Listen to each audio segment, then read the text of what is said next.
announcements that might clarify a few things. Okay, and then if you'd like, I can let the audience know just the basics around the technology if you like as well. Yeah. Thanks. Okay.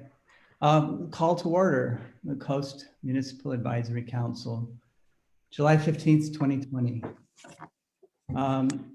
We've pledged the allegiance now, and you can join in. I pledge allegiance to the flag of the United States of America and to the republic for which it stands, one nation, one nation, God, under God, indivisible, liberty and justice for all. Thank you. So next we'll have a few comments I'd like to make. I want to thank Nance Jones. She stepped down from as secretary of the Coast Lower River MAC. And I want to thank her for volunteerism and her kind heart. And also I'd like to introduce Cindy Kalkasi. And she's the new Coast MAC secretary, and I want to welcome her. And she's right up there at the top row. Also, I'd like to announce agenda adjustments. We have two minor adjustments to the agenda tonight. First, we have the addition of Dr. Sundari Mace to give us an update on the coronavirus. She will take the spot which Supervisor Hopkins usually fills, as Supervisor Hopkins has started a well-deserved vacation. She is to arrive between 6:30 and 7, so we'll try to fit her in as best we can. She's in a meeting prior to that. Second, please note that due to scheduling issues, the deputy representing the Sonoma County Sheriff's Office will be Sergeant Brian Parks and Deputy Jason Passero, along with their community outreach manager, Misty Wood, all present. Also, I'd like to direct the public to the Sonoma County Coast MAC website if you wish to download the packet that we will be looking at later in the meeting, minutes and some documents. And there's a PDF download at the announcement for this meeting. And also, at the end of the meeting, we will have a chance. You will have a chance to present future agenda items. So be thinking about that. Next, approval of the agenda. Any comments? Raise your hand. Brooks? Yeah, I wanted to add that we had under the comments from the council and whatnot, that it be the council members have an opportunity to speak at that point. Be down under H. Okay, that's implied, but yes, we can make that more clear. Okay, just want to make sure, because you know at the end we run out of time and you skip over things if they're not boldly there. Thank you. We'll make that more clear. Any other comment? Looks like a good meeting. Thank you. Okay, so do we have an motion to approve the agenda? Yes, I still move. Mhm. I'll second. So who's moving? Brooks? Yeah. Brooks moved. Kathy second. All those in favor? Aye. Aye. And opposed? Aye. Oops, wrong hand. Aye. So no opposition, is that correct? Yes. And okay, so passes unanimously. Now, I jumped ahead here and we missed the roll call. Oh. So let's do that. Would you, Cindy, you're in charge. call the roll call? Do you have a list? If not, I can do it. On the agenda. Okay, I have, So we have Marty here, right? And we have Dibby. Mhm. And we have Abby. Here. Okay, hi. Hey. And myself, Scott. And we have, is Cal here? I don't think so. So, and then we have. Actually, I think I see Cal in the audience. I'm gonna try to move him up to the Okay, panel. very good. I'll go on and we'll come back. And then we have Brooks is here. And Kathy. And Shay. Here. And Cal, you're muted. So I see him. So we're all in attendance. So going back, we've approved the minutes, thank you. Any statements of conflict of interest? Seeing none, No. hearing none. Okay, none. Any correspondence? I believe not. Elise, did we receive any correspondence that I'm aware of? Second. Okay, none. So consent calendar, approval of the minute from the last meeting. Comments from the, see if I got all this. From the council on the approval of the minutes. There was one thing I wanted that I don't believe that I said. Oh God, where is it here? It is, it's on page 5. Oh no, page 3. Okay, It says Kathy Beck supports a long-term solution of only one side of the road parking on Highway 1. I propose no parking on Highway 1. That's Okay. what I support. so Cindy, do you see that? Looking right now because I have it printed out. Fourth line, page 3.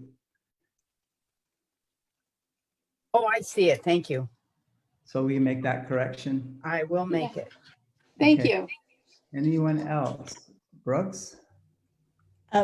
Yes, I just want to make a clarification. And I think it's page 6. And it was the top of the council member report, top of that page of 6. And it said Kim Tam. Do you see that, Cindy? Yes? Okay. I just wanted to clarify that little statement if I could. Because in 5 or 10 years, somebody looks at that and they'll think, what are they talking about? Okay, Kim Tan, Regional Parks Planning Department, held a meeting in Bodega Bay to update residents on the second phase of the Bodega Bay Bike and Pedestrian Trail. Then Kathy Beck and Brooks Rooney wrote a letter in support of the project, signing it as Coastal MAC members. It's just, just makes it a little more clarifying. It says what actually we reported. Right. Also, it's Ken, K-E-N, not Kim. okay. The Are you guy's name is Ken, K-E-N. Tam. T-A-M? Oh, not Kim. T-A-M. Okay. Sorry. Yeah, Ken, T-A-M, as in yes. Mexican. Okay, So it's like Ken, Barbie and Ken. Yeah. yeah. Cindy, did you get that? I did. Thank you. Okay, so accepting that Yeah. change. Any other comments? No, it's thorough minutes for sure. Yeah, so a motion to approve the minutes, please. I make a motion. Wrong hand. Second. Okay, second. Excuse me. Can you hear me? This is Wanda. Hey, A Wanda. little trouble. Just one thing, I just see there's a typo on my name in the land use event permit process. instead of Swinson, if that could just be, sorry. What page is that on? That's page 4.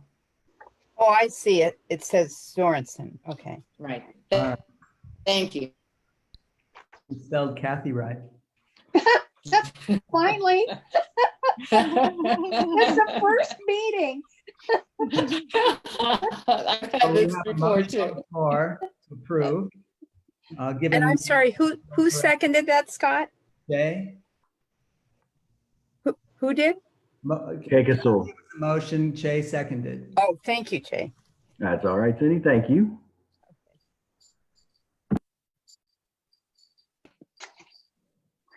All right. All those approve? In favor? Hi. Opposed? I, Hearing no opposition, it passes unanimously. So we'll be moving to the public comment section. And first, I'd like Leo, if you could explain the Q&A process, please. Sure. So for public comment, you may raise your hand. You can do that if you are on Zoom digitally by pressing the raise hand functionality. You can press *9 if you have dialed in on the telephone. And then we can unmute you or give you the option to be able to speak. And there's a 2-minute limit today. When you're speaking, I'll try to put on a timer so that you can see when the time will run out. And for those watching, there's in the webinar format, we don't have the option to show the call-in speaker, so you'll just see the clock. So let me check right now and see if there are audience members who want to speak. One other option you have is that you can enter into the question and answer box in Zoom, and we can take your comment there as well. We are streaming to Facebook, and there is chat functionality in the Zoom, but the Q&A is going to be the official place to put that in, and we'll try to keep an eye on the others, but it can be hard to manage sometimes the flow. So we have one person whose hand's raised. Scott, is it fine if I go ahead and start? Yeah, let me first say that this is the public comment section, and we as the council do not respond to these questions, but we do take note. So please go ahead. And Scott, is this for is it for items not on the agenda, or it's for everything today? For items not on the agenda. Okay. So I see Kate Fenton. I'm gonna click allow you to talk, and I think you can unmute yourself at this time. Well, thank you. I thought that the public comment was coming after the sheriff. The agenda tonight is law enforcement, correct? I mean, that's what my comments are about a recent burglary. Let's hold Pardon? your comment till the presentations are made, and then Okay. after the presentations, you can ask your questions and get a response. Okay, Thank you. Great. thank you. All right. That's all I see right now. So I think you can proceed. Okay. So we have some informational presentations. Starting, we're going to wait for Dr. Sundari Mace to come in later. So we'll, in terms of the burglaries and activity along the coast, we've invited members from the Sheriff's Department to come and speak and answer questions. So Misty Wood, manager of community outreach manager, correct? You're muted, by the way. Thank you. If you'd like to take the floor and take care of it. Thank you. That sounds good. So I wanted to say thank you all on behalf of all of us here at the Sheriff's Office for inviting us this evening. We appreciate an opportunity to listen to our community members and engage with you. And it's been particularly challenging with COVID. Thank you for the opportunity. My name is Misty. I'm here with two of my colleagues tonight, Deputy Jason Pissarro. He is the resident deputy in Bodega Bay, and Sergeant Brian Parks. He's a sergeant at the River Substation in Guerneville. So I'm going to turn it over to Deputy Pissarro so he can give you an update on crime, and I'll, add in a little bit here and there, and then we'll be available for questions in whatever format the MAC wants to handle that. Go ahead, Jason. Great, thank you, Missy. Hello, everybody. Thank you very much. Can you hear me okay with the mask on? Yes. Yeah. I'll try to speak loudly, but thank you for the opportunity for us to come in here and provide some information. I apologize if I run through this fast. I didn't know the time element. So if I start going too fast, just maybe holler in there, and I'll be looking at some information on my computer. So just to give you a quick background, again, I'm Jason Pissarro, I'm the resident deputy in Bodega Bay. There's a total of 3 resident deputies on the coast. Deputy Greg Myers covers the North Coast up in the Gualala area. Deputy Jeremy Lyle in the Central Coast out of Timber Cove, and then myself out of Bodega Bay. The 3 of us are part of the Guerneville substation, and we cover approximately that zone with River Guerneville Station, and the resident deputies cover approximately 516 square miles of the coast. The concern that was to address tonight was to speak with regards to residential burglaries. I had Misty speak with an analyst who ranked on the coast and specifically targeting residential burglaries, as that was my understanding. So we're going to talk about two types of burglary statistics. One is residential burglaries, and the second is commercial burglaries. So residential burglaries, obviously anything has to do with somebody's home or their property, and commercial burglaries can do with some certain types of businesses and other types of breaking and entering that are non-residential. So we looked at the statistics going back to 2017, and was specifically talking about Highway 1 and the coastline within a 5-mile radius of the coastline. In 2017, there were 25 burglaries the whole year. 2018, there was 16 burglaries. In 2019, there were 16 burglaries. As of this year in 2020, starting in January 1 through June 30th, there have already been 20 burglaries in that area we're talking about, the coastline. I thought it'd be interesting to pull actually statistics for the entire county relative to just what we spoke about with the coast. And in 2017, in entire Sonoma County, there were 209 residential burglaries. In 2018, 181. 2019, 185. And as so far in 2020, in the first 6 months since June, we've had 95. Reference to the commercial burglaries, those are the other than residential we spoke about. In reference to Highway 1 within that 5-mile marker we discussed, 2017 there was 17, 2018 there was 11, 2019 there was 8. So far this first half of the year there was 7. Jason, can you speak up, please? Yeah, Can can you speak you up now? start the stats over and speak up? Okay, start over at the beginning. No, just at the beginning of the stats that you just listed. Okay. Thank you. The commercial burglaries within the 5-mile coastline. 2017 there was 17. 2018 there were 11. 2019 there were 8. And so far this year on the coastline alone there were 7. In terms of the burglaries, the commercial related throughout the entire county. In 2017 there was 176. 2018 151. 2019 161. And so far this year in 2020 101. What is that? We also broke down a 4-month window specifically dealing with what we've been all talking about, which is COVID-19. We also pulled statistics related to the coast and through the main office or the rest of the county. And these statistics cover March 2020 through the end of June 2020.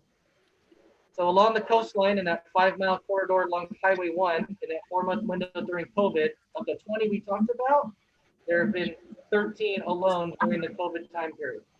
In terms of the commercial burglaries in the whole county, there have been 6. So, like we said, property crimes seem to be relatively up. Some of the other crimes we look at are relatively stable, but it seems to be the non-related violent crimes and the commercial crimes. And what we also noted is, like COVID now during 2017, when we had the fires, that was the last real significant spike we saw. And we saw a correlation between the period of the fires and now during COVID. And there's a couple factors that I believe have to do with that. During the fires, as well as during COVID, a number of people have been restricted from either moving around or abandoning their properties. I know several of the properties on the coast, specifically where I work, are secondary properties, not all of them, but also during the fires, those people were restricted from being on the coast due to fires and evacuations. The same thing with COVID now, restricting movement from county to county. People haven't been able to visit their secondary homes, or they haven't been able to use rental companies or have other visitors to those properties, which means those properties have been left abandoned for periods of. Other thing to note in relation to law enforcement is during COVID, the jail itself, to reduce the risk or any exposure to potential inmates, started releasing many non-violent offenders. Those would fall in the framework of our residential burglars and commercial burglars, where there was no victim on site or nobody was a specific victim. There was a certain jail schedule the jail had based on these certain types of crimes, and due to the concern of being infected, the jail released hundreds of inmates. One example I can give you, if anybody's been following the news, is what's been going on in San Quentin down in Marin County. Yeah. They've had just an abundant number of inmates exposed. 130 of the staff have been exposed. I think as of a few days, there were 13 deaths. So in Sonoma County, we've let a lot of these people out of jail. What does that mean to us? Well, on top of all the other people who actually had jobs during COVID and may have lost them, we're also releasing a lot of inmates from jail who have nowhere to go. They don't have jobs, and they don't have family to turn to help them through these times. So just as we suffer, so do the inmates, and they're releasing them in there to fend for themselves. What does this mean?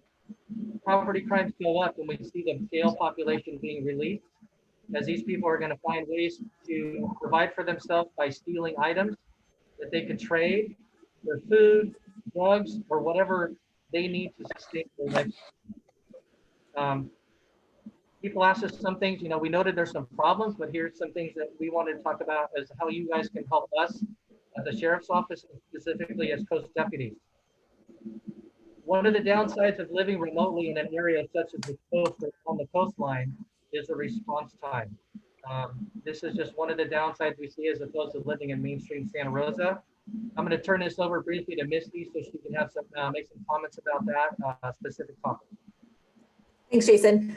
Yeah, I also live in West County, so I know that the joy of living in West County is that I'm not near people and it's not convenient for me to hit Target in, the street, and I like that, but I also recognize that there are trade-offs, and one of those trade-offs is not having law or fire around the corner when you need help.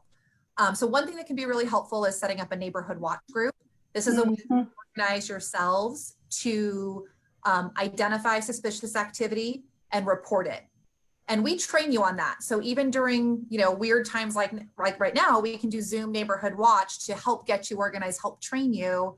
And then it's really a neighborhood-led event. It includes signage so that people know that you're organized and that you're paying attention, and you have recognition that you have eyes on the street and eyes on the neighborhood. So it can be a very helpful way to deter crime. There's kind of trade-offs of that, is you want to make sure that everybody is talking to each other, but you want to make sure that you're sharing reliable information as well. So I'll turn it back over to you, Jason, to continue on. In reference to the neighborhood watch groups and the email groups, several of the coast deputies specifically, we're part of some of these email groups or chat groups. We do receive some information about what the community is discussing, a way for us to understand the needs of the community. I just wanted to caution people that can sometimes be a slippery slope. Information sometimes starts out as say crime A occurs, and often I find that by the time it hits the 10th person in the email chain, we've diverted to something else that it didn't even begin with. Sometimes I believe, people's imaginations run wild, or they start speculating.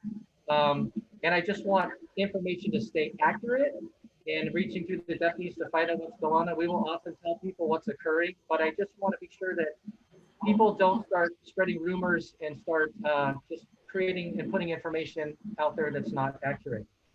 It does create panic in our community. And then sometimes they make things seem much worse than they are. One thing that I did talk to some people about, and actually Miss Kate Fenton, who came in before we started, is going to speak later.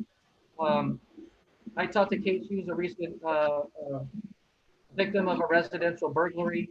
I spent many hours with Kate over the last few weeks and talked to her about maybe investing in a camera system or security system for her house.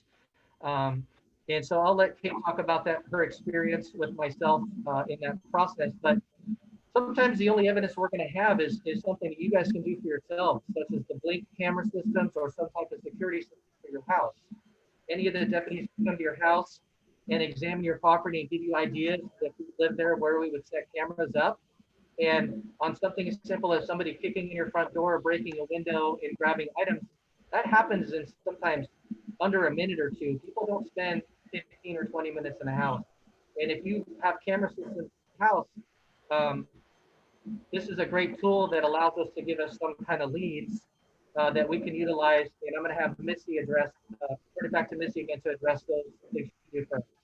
Yeah, thank you. So one of the nice things about social media is that we can leverage it to reach out to our community and get people involved, and people want to help. We have really good people in Sonoma County. So we can get photos from, from crime victims and put those on social media to help identify the person or to track that person down. And it really works. So we have had cases where people have called in and said, hey, I know so-and-so that you're looking for, and this is where that person lives. We've also had examples of suspects turning themselves in because they're sick of seeing their face all over social media. So it's another helpful tool, not only to get evidence for the deputies to help identify them and help figure out who did it and help build the case, but it also, we can use social media to our advantage and really leverage the power of our community to help crime victims too.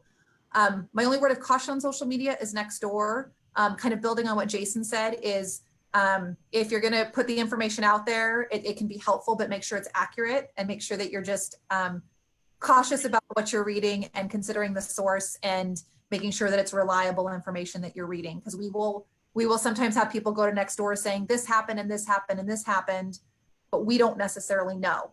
Because if you don't tell us, we don't know. And so just something to think about as you are considering cameras and considering how needed to help you out. I'll turn over to Jason to finish up here.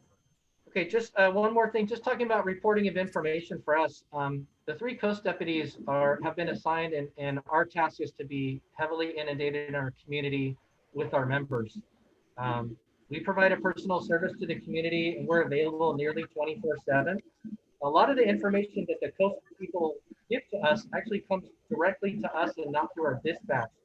And we're fine with that coming through when the community trusts us and engages us to give us information about things going on. They email us, they call us. So we regularly communicate amongst ourselves on the coast. And as Sergeant Parks could attest as being the river sergeant, anytime that anything is handled on the coast, whether we're off duty, on our days off, or doesn't require an emergency fallout, we are regularly getting emails from those deputies to keep us posted on what's going on so that we're apprised of everything going on. But that leads to my other thing, like I said, with the email groups and people that don't communicate, we need to hear about it. Oftentimes, a week or 2 later, I'm talking in the community or I'm meeting up with somebody and they say, hey, did you hear about the generator theft? Or did you hear about what's going on? And I'm like, this is the first I'm hearing about it. It either didn't go to the sheriff's office or nobody told me. So sometimes it's a little too late and we ask that people reach out to us. How do you do that? If you see something, say something. The non-emergency number for the sheriff's office is 565-2121. So if you have, a lot of people in the community have our personal cell numbers and our emails, which we're happy to give out to the locals. That's what we believe is owed to you being assigned as a resident deputy to you to reach us out. So if you don't want to call dispatch or you have something on the side you want to talk about, that's what we're there for. That's the genuine service and availability that you're not going to get if you're living in Maine, downtown Santa Rosa. You have a personalized deputy assigned to you guys. So please use it. Obviously, if it's a priority call, please call 911. Other things that we can do when we have crime, again, if we hear about it and know what's going on, we have pretty much unlimited ability to cater our patrol needs or do what we need to do to help the community. If we see a rise in crime during the night, we're going to go out and work long hours. Often resident deputies, you know, are working 12, 15, 16 hours a day and adjusting their schedules. We all work a 5-hour work week and are on call. Just one thing in reference to the on call, I've had people believing there's not law enforcement presence on the coast at night. And really what that comes down to, if I can explain it, is if there's an emergency priority call that happens in after hours when the deputy is off duty per se, but at their residence, not every call that happens on the coast is going to require a call out for the deputy.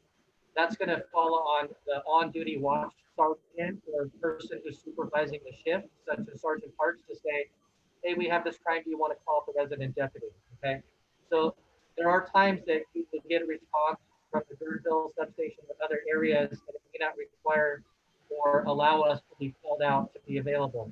But again, those response times can be lengthy. So this is where those cameras and those things we talked about can come back in play.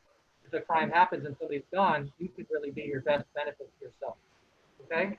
I think that's the last thing. I think Misty has some comments talking about fire prevention and something like that. So I'm going to pass that on. And thank you very much for listening. I'm sorry to drop a lot of information, but we are here for you. Thank you. Thank you. And so I saw that Marshal Turbeville was on your agenda. So I just want to briefly touch on evacuations because that's the sheriff's office role during a fire. And just note, we are in fire season right now. And Marshall can talk in more in depth about that. But there are really 4 key points for evacuations that I wanted to make sure that this group heard tonight. The first is don't hesitate to evacuate because of COVID-19. I've heard from some people that they're kind of concerned about evacuating or they're not sure what their shelter is going to look like. But if we're issuing an evacuation order, it's because you're in immediate danger and you have to leave. The second is to sign up for your alerts, sign up for SoCo Alert and Nixle at those websites. The third is just a reminder that all of our patrol cars have the high-low siren. So that high-low siren is only used during an evacuation. So if you hear the high-low, it's time to go. And the last is if you don't hesitate to evacuate just on general circumstances. If you're under an evacuation warning and you have some medical needs or large animals, or you're just concerned about your general safety, go. It's totally fine to evacuate early. And so that wraps up the sheriff's office side of things. Thank you again for your time tonight. We are here and available for questions as the committee sees fit. Thank you. Leo, are there many questions for this portion? There's one question that's been submitted to the Q&A. So if you'd like, I can read it, and then other attendees can raise their hand if they'd like to ask a question live. I see Che has his hand raised as well, Scott. Let's start with, we'll take the questions now since there's not a lot. And Che, please go ahead. First of all, Jason, thank you all for keeping us safe. There's a lot of misinformation that I've heard from my constituents about what our response time is in Bodega Valley Forge. Do you guys have any idea of what our average response time is out here in the coastal zone? Yeah, are you in Valley Forge? We are, yes. Okay, so basically the way the coast is set up, there's usually a minimum of 2 of us deputies on the coast during the work week. We are designed to try to keep 1 on the north coast and 1 on the south coast. So response time can be, it all obviously depends on workload, what's going on, things that delay us or keep us a long distance. For example, this past week, I arrested 2 people at Spud Point Marina and had to drive them all the way into the jail, and somebody called with something. So that's a drive time from the main office, which can be 45 minutes to an hour. If I'm in main area of Bodega Bay, specifically for your question, and I had to get to Valley Forge, that's a 15-minute, 20-minute response time if I'm in Bodega Bay proper. Sometimes on the coast on Saturday nights, if I'm the only deputy or I get called and need to assist a North Coast deputy, that coastline runs 65 miles north to Gualala. The thing we run into is a myriad of things. During a regular shift, for example, I had an emergency call this week from Bodega Bay just to go to Russian Gulch. Okay, so it's just north of Jenner. With the abundant number of traffic, trying to go to emergency call took a great length of time where I'm not, first of all, not able to drive very fast and respond quickly because the number of people out here. In terms of an evening call out, the priority, if for example, somebody had an interrupted residential burglary, that's certainly going to generate a call out for myself in Bodega Bay. Now, even with me getting a phone call, typically all of us deputies can talk. We can be out the door within 5 to 10 minutes from wake up middle of the night, sound asleep, and responding to your call. Then it's just, middle of the night, there's less traffic and we can get there. But again, when that happens, often these crimes, the suspects are gone. And again, if I have to go north, it could be 45 minutes to an hour if there's not a deputy up north, or if I need to respond to assist a deputy. So I don't really have a stand fast, clear answer for you. It just depends on workload and availability.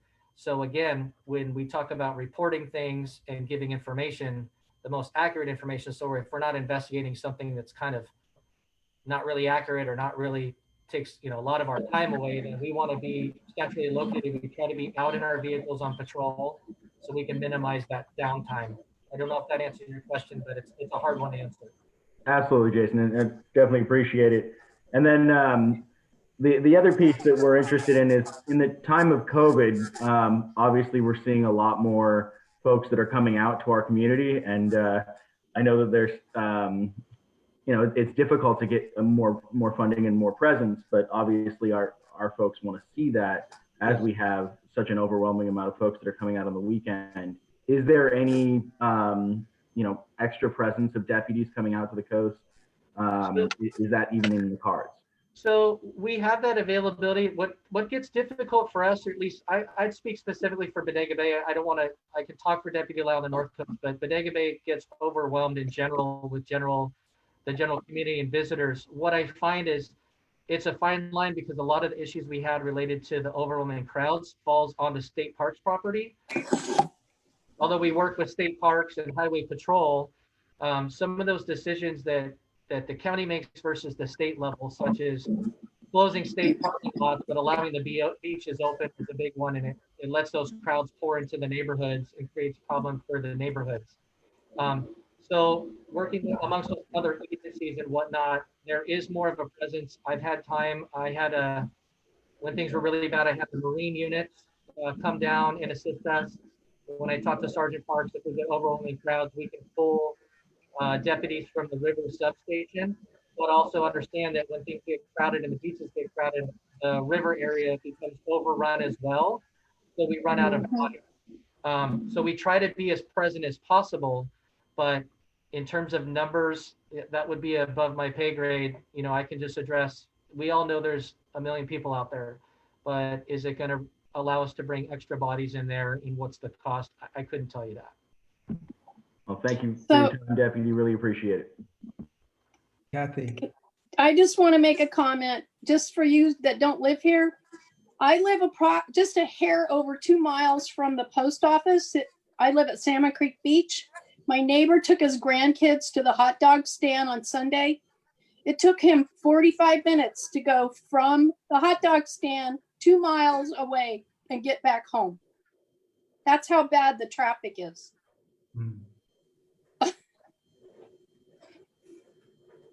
Okay, Leo, maybe the public comment if there's no more council comments. Sure. So the question is from Sandra Gustafson, and she's saying, last Sunday between 1 p.m. and 5 p.m., someone dumped 16 sheep heads on Fitzpatrick Lane in Bodega, where we live.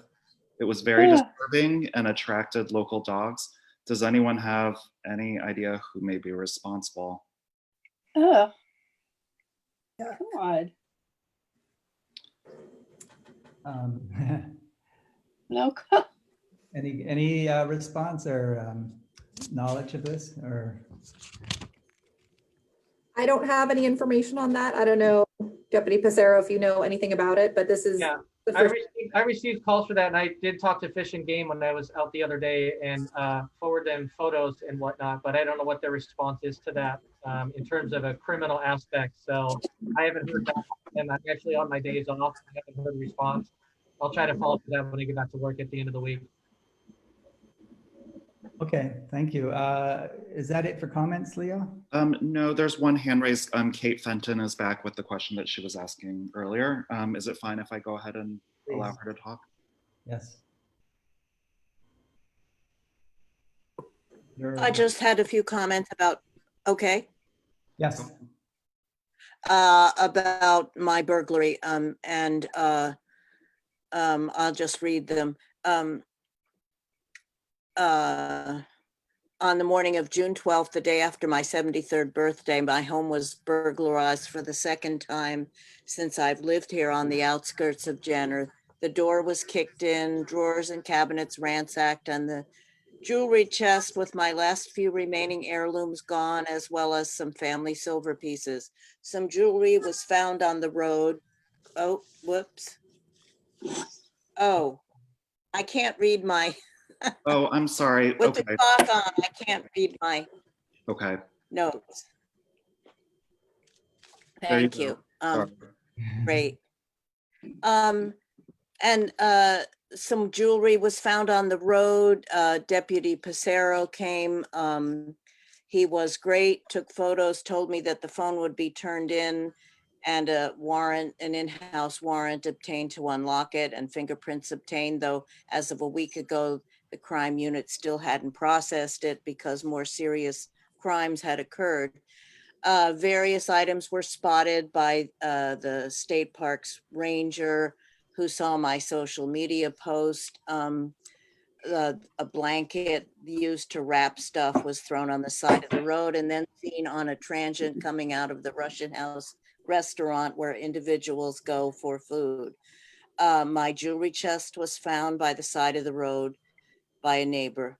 This was an experience of senseless violence and destruction by a damaged individual who missed the cash in the drawer he ransacked, ignored the electronics sitting out, and then dropped his phone outside the front door. The deputy did try to call about it and ran the license plate I'd given him, which wasn't a lead. And I want to give a shout out to Deputy Pissarro for coming by to help me place a security camera, spending over an hour testing and configuring with me and my neighbor and letting us know of his availability and encouraging reaching out.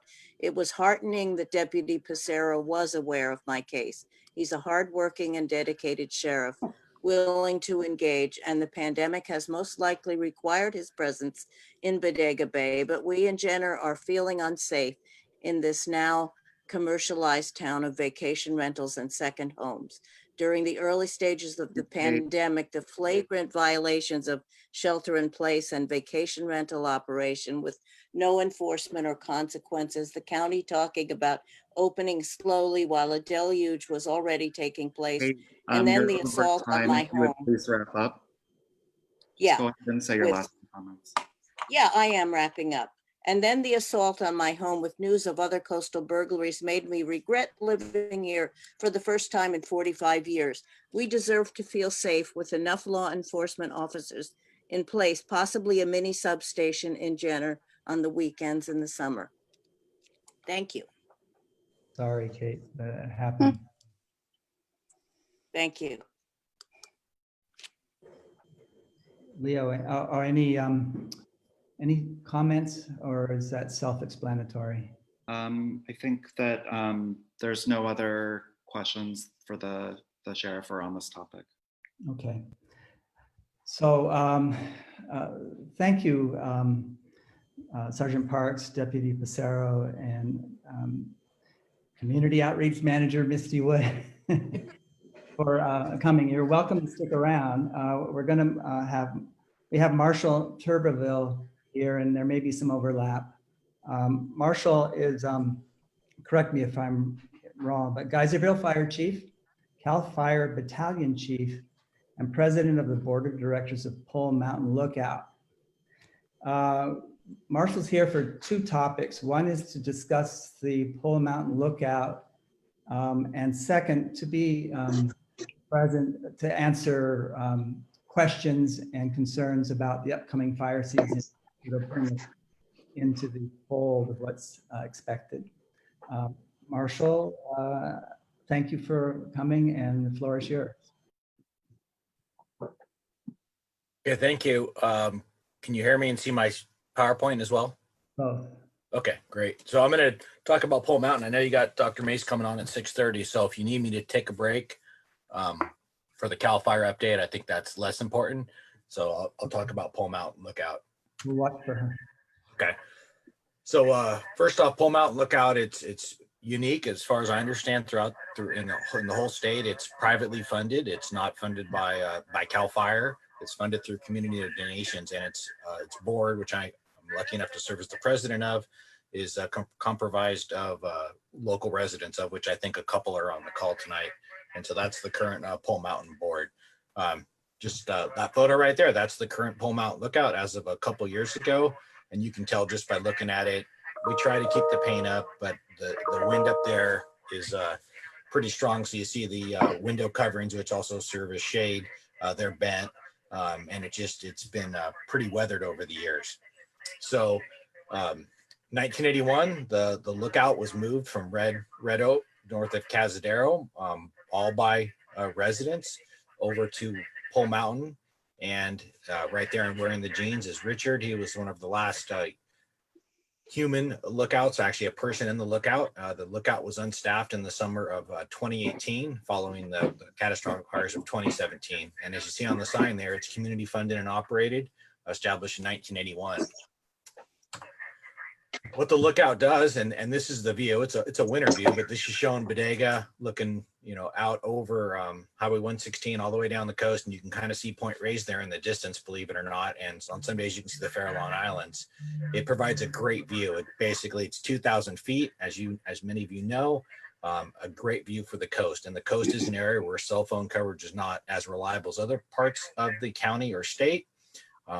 People may see a fire but can't report it right away. So we feel this is a very critical link to reduce that amount of time it takes for firefighters to detect and then respond to a fire.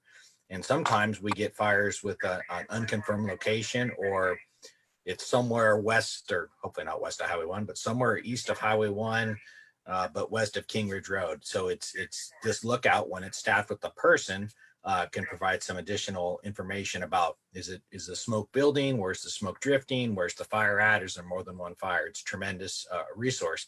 And over the years, with CBs and cell phones, residents would call the lookout and say, hey, I'm having a barbecue this weekend, or I'm roasting a pig, or hey, do you see smoke down on Muniz Ranch Road? And that was a critical link to verify there was a fire and provide information. In recent years, there's been Alert Wildfire. These are cameras that everybody can access, no password required. There is a password if you want to operate or move them, and that's what fire dispatch and some firefighters do. But now we also have cameras up there. I got to clarify that these are not fire detection cameras. These are more, I would say, increased situational awareness, kind of giving us eyes as if we were at the lookout, but it does not replace a person being there, a human being at the lookout. So our thought has been and continues to be that during the summer fire season months, because fire season is year round, but during the summer fire season months, we have a person there during daylight hours, but these cameras then are 24/7, 365 for nighttime and other parts of the year when the lookout is not staffed with a person, because we can't get up there because of road conditions or whatnot. So this is the view. Just a couple, about an hour and a half ago, looking north towards Sea Ranch and out towards the coast of what Pole Mountain sees, even on a day like today, where it might be foggy in the morning, but there's a great view up the coast. So the service area, outwards of 20 miles, it has reported a fire, the Cache fire in 2009 in Lake County. It got the first report. It averages about 1 to 2 for what we call first reports, meaning it's the first a 911 call. It doesn't, they talk on the radio, so it's not really a 911 call, but it averages about 1 to 2 firsts a year. And then it provides vital information that if someone does call in a fire, it provides seconds. I mean, it's backing up the first report or providing additional information. So as you saw, the building, it's older than 1981. It was moved from another site. We've tried to keep it up on preventative maintenance, but the foundation is 2 huge redwood timbers. There's no concrete foundation. It's starting to sag. It's experiencing wind conditions. We've re-roofed over the years. We've re-sided over the years. But here, this is a rendition, and I think Zippy is on the call, designed by a local architect, Michael Singer, of what we're proposing to replace the current structure with on the current site. So we would demo that building you saw in the previous photos and replace it with this building, which for all intents and purposes, has a very similar layout as far as the stairs are on the north side of the building. But this provides the opportunity that someone could stand underneath the lookout in the shade there and have a 360, more or less unobscured view. There's posts and there's stairs, but they could have a view of the coast and also look inland at the same time. So 10 by 10 cab with the decking, solar powered. There's no power up there. You don't see the cameras on this rendition, but the cameras would be there as well. And for this property is, we have an easement as Pole Mountain Lookout, but this is Sonoma Land Trust. So it's been in coordination with Sonoma Land Trust. And as I mentioned, the desire is to have a human there, hopefully part-time paid as we've done in the past, but maybe volunteer staffed if that's feasible. And then we're wrapping up the design phase and looking to submit permits here within the next hopefully couple of weeks. And we have a projected, and this may be on the upper end a little bit, but about a $200,000 total cost when we talk about demolition, solar system, and rebuilding the structure. Primarily going to be steel, and I'm not an architect and I'm a firefighter, so the building's not on fire. So that's kind of my limit of knowledge, but we hope this building's going to last for at least 50 more years minimum, and continue to be community supported and provide a vital public safety link for us. So that's into my presentation regarding Pole Mountain. And I think there might've been a question or two. So we'd be looking to the MAC or other sources for potential funding or partnership. I have a question. Will the cameras be networked with other cameras in the region? Yes. So they're all networked, and let me see if I could take you to the, if I can pull up a web page real quick, I can show you that if you go to this alertwildfire.org website, and these are cameras throughout the state, you go here to the North Bay region, and all the cameras throughout Sonoma County are, and actually parts of Lake County as well, are all listed here, Mount St. Helena. And if you go to Pole Mountain Lookout, which has 2 cameras on it, there's one that rotates all the time, and there's one that's faces one direction. So here we can see the fog coming in off the coast. This is looking almost due south, as you see here. And so these are all networked in for anybody to take a look at. So remember, they don't detect fires. So it takes someone to look at these cameras to notice the fire and notify fire dispatch or call 911. But once a fire gets up and going or starts, then these cameras are usually aimed at that fire. So it provides you intelligence about maybe making a decision to evacuate or start packing your vehicle before an official notification comes about. Look where the smoke's drifting. That normally tells you where the fire wants to go. Or it could also let you know that, firefighters are getting an upper handle on this one, that the smoke's dissipating, or and so it can provide that information.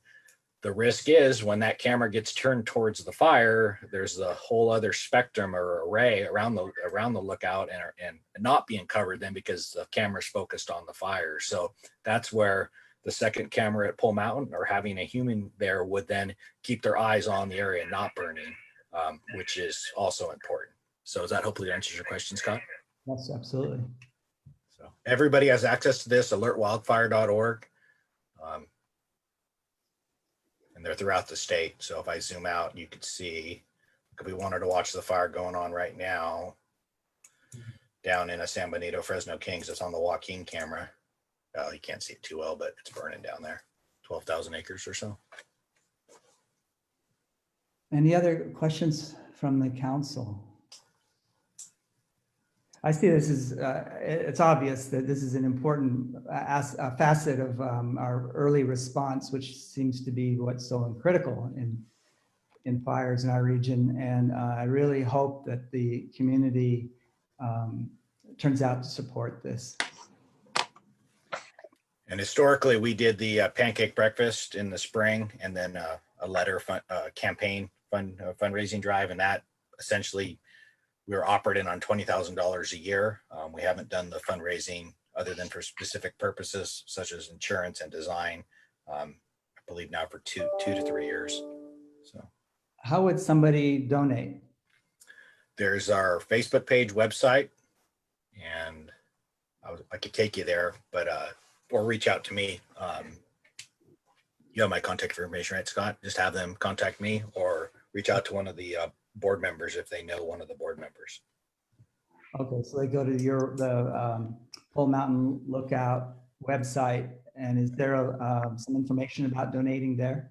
Yes, and Okay. Google Pole Mountain Lookout and you'll find it. I'll type that in the chat here in a little bit when I'm done presenting. Okay, Leo, is there any public question or comment regarding this?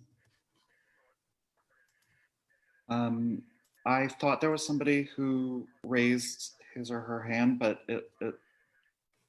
but then he or she may have lowered it. At this time, if anybody would like to raise your hand, if you're one of the two phone callers, you can press *9. Otherwise, you can select raise hand. Mike Nichols has also been kind enough to post a few URLs in the Q&A, but there's no this time. Okay, Marshall, would you like to move on to the next? Correct. I'll go back to sharing screen if that works for you. Sorry, it looks like we did have one question, Leo, which was how would volunteers access the lookout?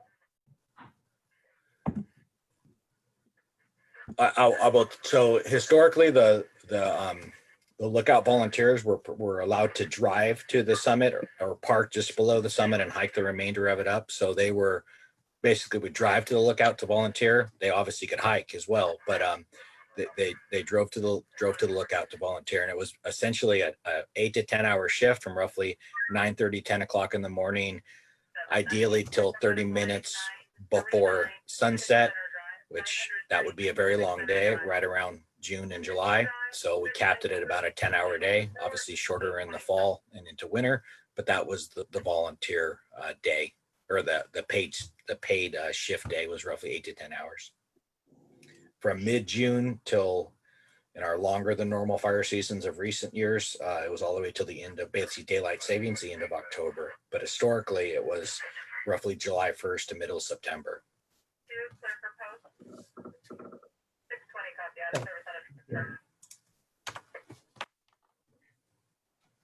want me to go right into the CAL FIRE update then, Scott or Leo? Yes, please. Okay, just let me know when to stop if you'd like. So, Leo, you'll be watching for Dr. Mace, right?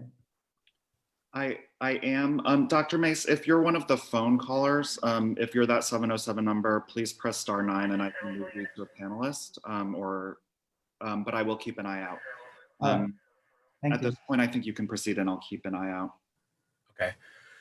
So CAL FIRE update, I could go on for a while on this. I'll try to keep it short. I got some multiple slides. So specifically as CAL FIRE as an agency, we are at our peak fire season, summertime fire season staffing, which is for the coast, it's 1 engine at the Sea Ranch Station, 1 engine at Cazadero, 2 engines by Corbell and Guerneville, 1 engine at Occidental, and then we call upon Petaluma, Marin County, and Point Arena.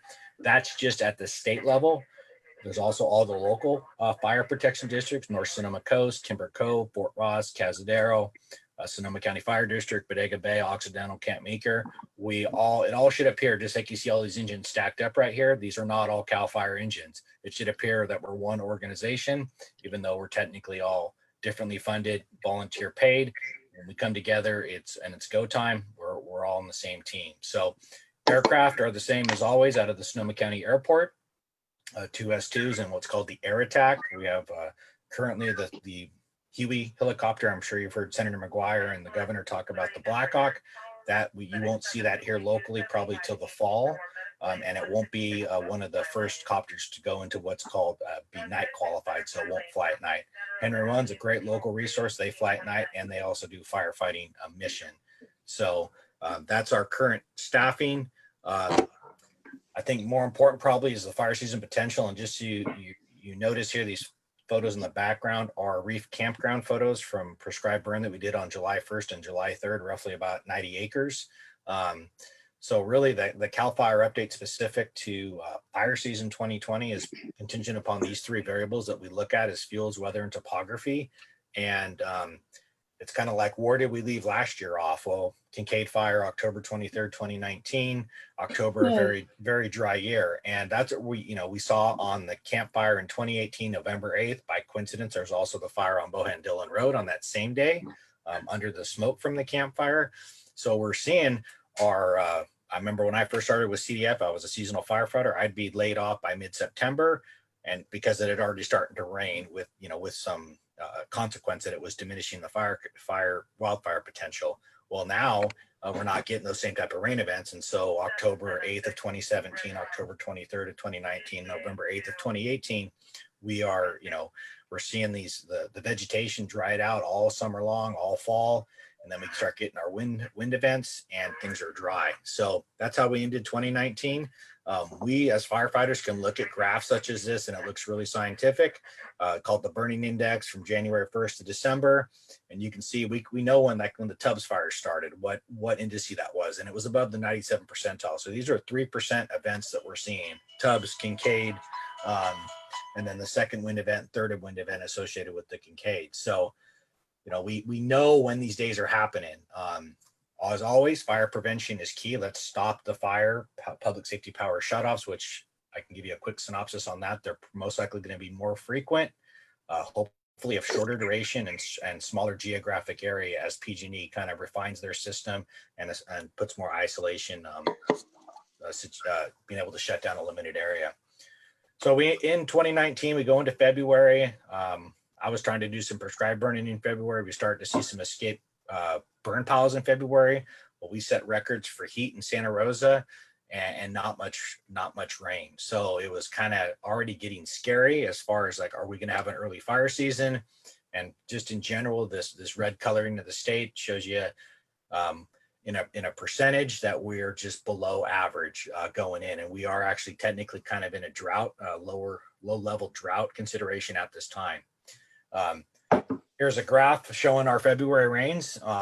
Remember in 2019, prior to the Kincaid, we had the flooding in Guerneville. In 2017, we also had some significant rain. So without joking about this, some people have said, well, we're in an even year. So even years, we don't have big fires. It's the odd years. I guess that's one way to look at this graph. But, or we have our big fires following a significant rain year. I for the coast, I worry more about the drought years because that's when our logs, big twigs, branches, all the duff, all the things that have not burned in the last 50, 60 years, plus the dead pine trees, they're just more susceptible to burning in a drought year such as this. And so these next couple slides, for the sake of time, I think I'll go more rapidly advance through them, but this just shows you that the overall trend as far as air temperature is not our friend.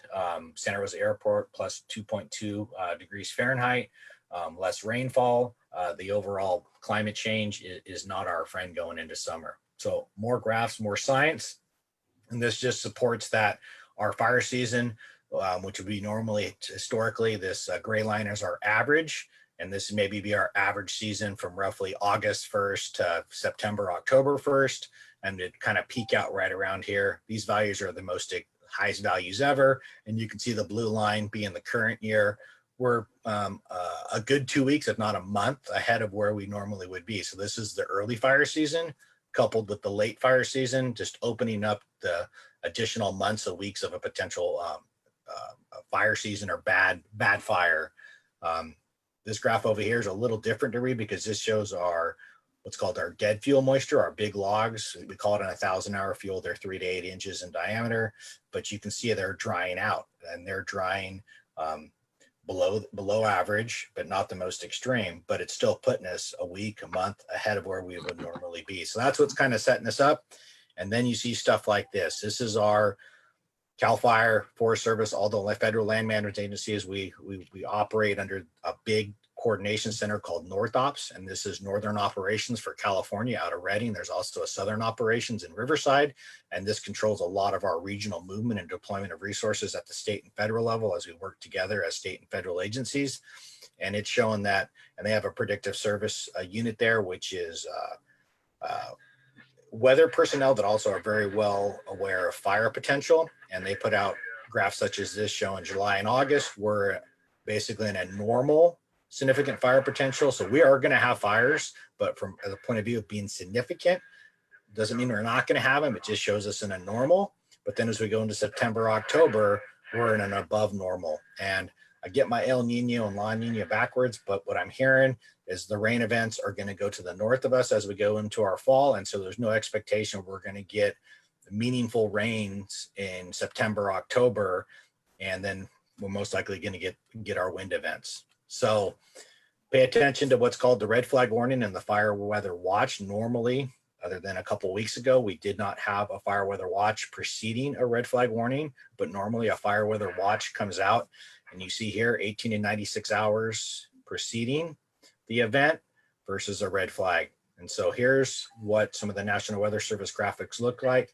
And this one, I don't know if people saw this last year, right on the 2-year anniversary, it says this is going to be the strongest wind event since October 2017. No fires happened during this, but 2 weeks later, we had the Kincaid fire. And notice it's for all elevations. The coastal strip usually not included, but that's 1,000 feet. That's that first ridge. But right here, it's all red flag warning. So this is what the red flag is based upon. It's based upon our dead vegetation being dry or less than 6%. Grasses have cured. No redding lanes in the last 24 hours. And then based on how strong the winds are and how low the relative humidity is, which is the water in the air, that then is a calculation that determines what our red flag is. And if you're curious in the background here, this is the campfire from 2018 flown over Mount St. Helena, and it's showing you those winds coming over Mount St. Helena, probably much like the Tubbs fire and the Kincaid fire, how those that laminar flow of air comes and then just blows right down the Mark West drainage. So do I have time to keep going a little bit? There's some maybe not good news for you, but CAL FIRE keeps stats, and we have these top 20 lists of largest, destructive, and deadliest. So I have a civil engineering degree, so I like to look at numbers sometimes. Our largest fires are human related and lightning, usually start in July, early in the season, because they burn for the most of the summer months. And our biggest fire in the state was the 2018 Mendocino complex, which was really 2 fires, the river and the ranch, over 500,000 acres. Our most destructive, 10 of the 20 are power line or electrical. Probably a good reason why power lines are being de-energized. And if you look, the 2018 Camp Fire, that's going to be unfortunately a hard record to break with lives lost and homes damaged. But then we have 3 that were, and Valley was barely in our county because it came from Lake County and the geysers, but the Tubbs and the Nuns greatly affected our county. And look at October, 10 of the 20 are in October. The same thing with the deadliest, they're also in the month of October. And most of them, and some of this is because the historical fire investigations were not thorough. They went down as undetermined, and they go back to the 1920s, including the Berkeley fire and an LA City fire. But you can see that 5 are power lines, 5 are human related. So if you look at our stuff locally, we have very few human caused, or I'm going to say very few natural cause fires. We just don't have lightning, other than a year like 2008 where we had a bunch of lightning fires, but we don't have a lot of lightning local. So all our fires are human caused, not intentional or not arson, but somebody doing the right thing at the wrong time of day, someone losing a tire, driving a stake, just mowing their lawn, hitting a rock, not mowing the lawn, mowing dry grass, hitting a rock, Creighton Ridge, 1978. Just ordinary routine tasks, middle of the day, starting fires. And when we get multiple fires like 2017, we get overwhelmed quickly and we don't get help from the west. Or we get a single fire like the Kincaid, which is an ember storm, wind driven. It's very hard for us to stop that fire. And we put a lot of, then rightfully so, a lot of attention on evacuating people, getting people out of the way, especially in the early stages, till we can assemble more firefighters or the weather subsides. In 2019, three red flag events on the Kincaid fire. Weather was not in our favor. So a little bit about the coast. This nocturnal drying event, I think it's well known for the local residents. It's hard for me to explain to some of the firefighters, but this is showing at Oak Ridge up by Annapolis, 76 degrees, 18% relative humidity. This is warm and dry. And this is in the early morning hours with a north wind. That's what this shows. Here's Santa Rosa, it's 46 degrees, so 30 degrees cooler, and it's fog, 99% relative humidity. This is the upper elevation of Northwest Sonoma County and also down below Occidental, down towards Willow Creek, down towards Bodega, where we have I think residents know this, it's warm and dry. Firefighters from down here don't know, and they're gonna think, oh, I can't believe it's burning out here. And because there's less people, and remember, humans cause fires. We haven't had that Creighton Ridge. We haven't had the fires that burned in the 1960s off Coleman Valley. but I hate to say this, the day is coming. And this is just some statistic to show, how dry it is at the upper levels during the nighttime. So just because it's nighttime, that's why they call it the nocturnal drying event, doesn't mean that, oh, we can't have fires at night. And this is what Pole Mountain was great for with cameras. And also the weather station shows this as well. Fire last year, right on the coast, on the Lost Coast. That's hard to believe. This would, I sometimes joke, would never burn until it burns. And then when it burns, everyone is surprised. Well, California is made to burn. It's not if, it's just when. And these events are going to continue to happen. So this just started at night. If you look 11:40 midnight, a fire right on the coast. So I think I'm going to leave it at that because the rest of my stuff just kind of talks about weather and fire season potential. And I could go on because this is what I do. I could go on for a while, and I don't think you guys have the time for that. So I'll defer it back to you, Scott. Thank you. Thank you. Any questions from the council? Not hearing any. Leo, are there any public questions? So right now, there's not any formal questions from the audience. On the Facebook feed, there were 2 questions from Vesta. One was related to the first presentation. How do you find people to be the human being in the lookout? And that in the lookout, sorry. And then someone was asking about when fire inspections on the coast will happen for property owners. So I don't know if you can speak to either of those. Okay. Yeah. So we've been very fortunate to have lookout staff up until the point we unstaffed the lookout, that we had local residents that had been served for a number of years. So it takes a very special person to work by themselves in solitude and be diligent all day long. We do have probably some staff that would like to come back that have worked prior, but normally it's word of mouth or pretty much word of mouth is how we've done it. We haven't put ads out in the newspaper. So it's been word of mouth. So when the time comes to staff back up, especially if we go onto a volunteer basis, we might be looking to partner with what's called the Forest Fire Lookout Association, which is a nationwide organization. They're the organization that's staffing Konocti Lookout in Lake County on a volunteer basis. And they're also doing a lot of lookouts in Southern California. Ideally, it'd be great to get a local resident because they would know the landmarks. They would know to call people in a neighborhood they know. Ideally, we want to get a person up there to complement the cameras. The second question about, I believe it's about defensible space inspections. There will not be what's called Sonoma County Chapter 13A, which is the inspections that some of the communities had last year. So the only inspections this year, at least on the coast, are going to be for Public Resources Code, which is a state law, 4291, and CAL FIRE is doing those inspections. So if you'd like to request one, there's I won't say a targeted area, but our goal is to inspect every house once every 3 years. You can call your local CAL FIRE station, and I can give you those numbers, or they're available online for the defensible space inspections.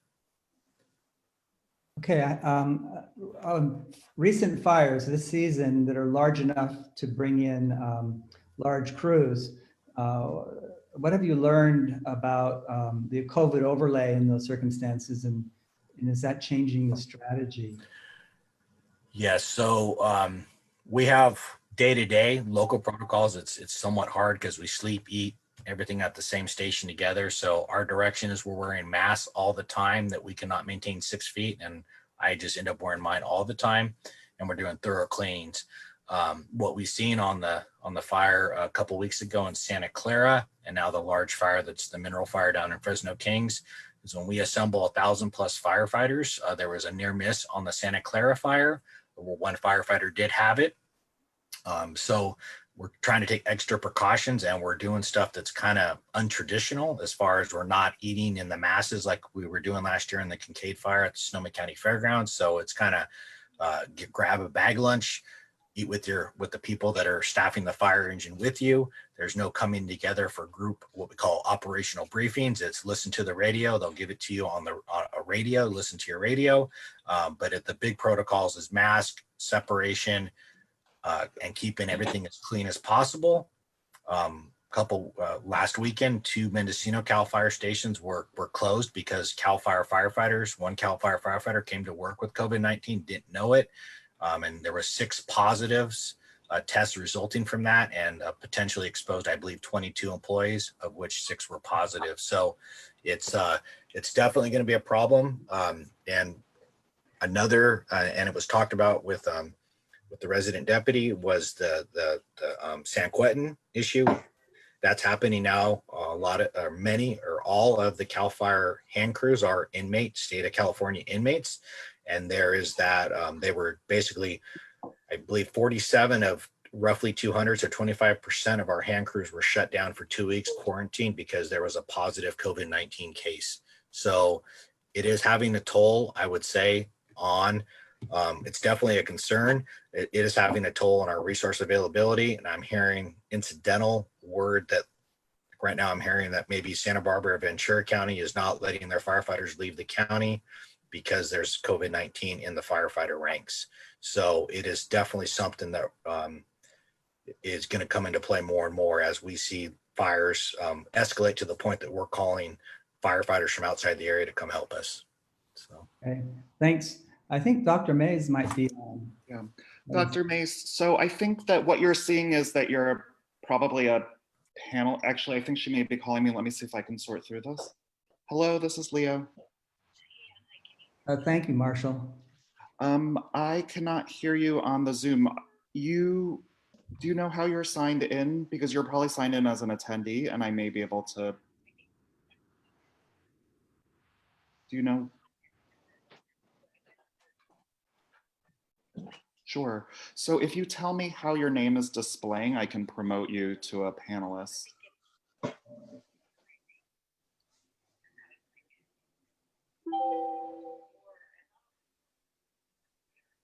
Okay, it's not just. Let me see. All right, Dr. Mace has now promoted herself. And so that's Okay. Thank you for Hi, figuring. everybody. I'm here now. Hi. Sorry, a little technical challenge there.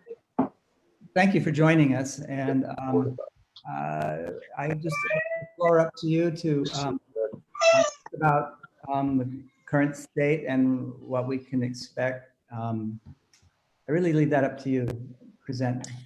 Well, I just need to know what the focus is. Leo, can you just give me a little background so I can sort of jump in and give the appropriate briefing for this group? Sure. So this is the Coastal MAC meeting. Scott Farmer is the chair. And so there's representatives from each of the communities all the way up and down the coast. And they're elected representatives. And so they hear from their communities about the issues that arise. It's also a public meeting. So there's 28 attendees just listening in to get information.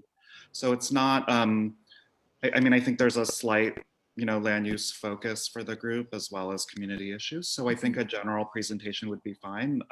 Scott, if you, or at least if you know there's particular issues where you want Dr. Mays to focus, I suggest you let her know now too, so she can guide that way. I think you laid it out well. You have specifics. Okay, well, I haven't really prepared any specific slides for you, but I'm very happy to discuss generally where we're headed in terms of COVID. I'm sure that's really what you want to focus on. As you know, the governor has issued, and the state medical officer has issued orders to close a bunch of the sectors that we had initially moved to open in the past 4 to 6 weeks, I'd say.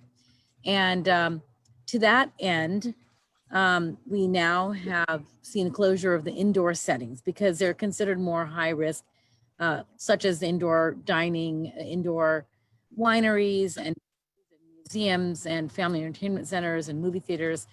But in addition, on Monday, the governor also closed such things like personal care, hair salons, barbershops, and sort of a slew of other areas that were considered more risky based on the type of work that was being performed. So this is based on the fact that we did get on that county watch list that we had been talking about last week, based on our case rate and our percentage of increase in hospitalizations and our ICU bed availability. We met the state's criteria for monitoring last week. We're placed on the watch list as of Monday. So that is kind of where we are right now. And we're hoping that these new mitigation measures that have been put in place will help us with bringing those case rates, of course, you know, the mitigation measures are only as good as when people observe them.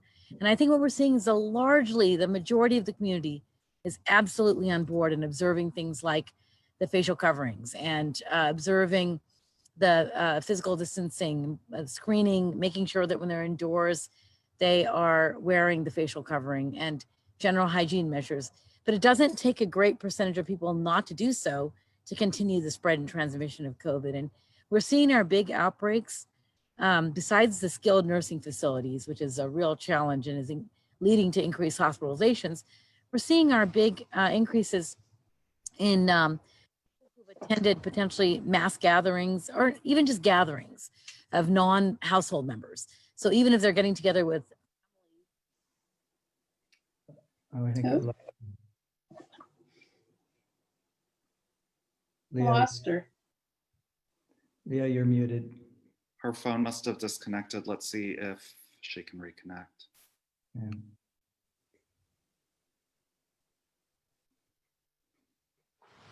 While we're waiting, shall I share a fire snippet that I just learned? Go ahead. Sure. I was speaking with the water agency about the Jenner water issues, and they brought up a really interesting thing that happened last year during the PSPS that I think everybody needs to hear, which is that about 5 or 6 different households decided upon the evacuation to set their hoses on top of their houses to be spraying water while they were gone. Yeah. And each household ended up using about 30,000 gallons each.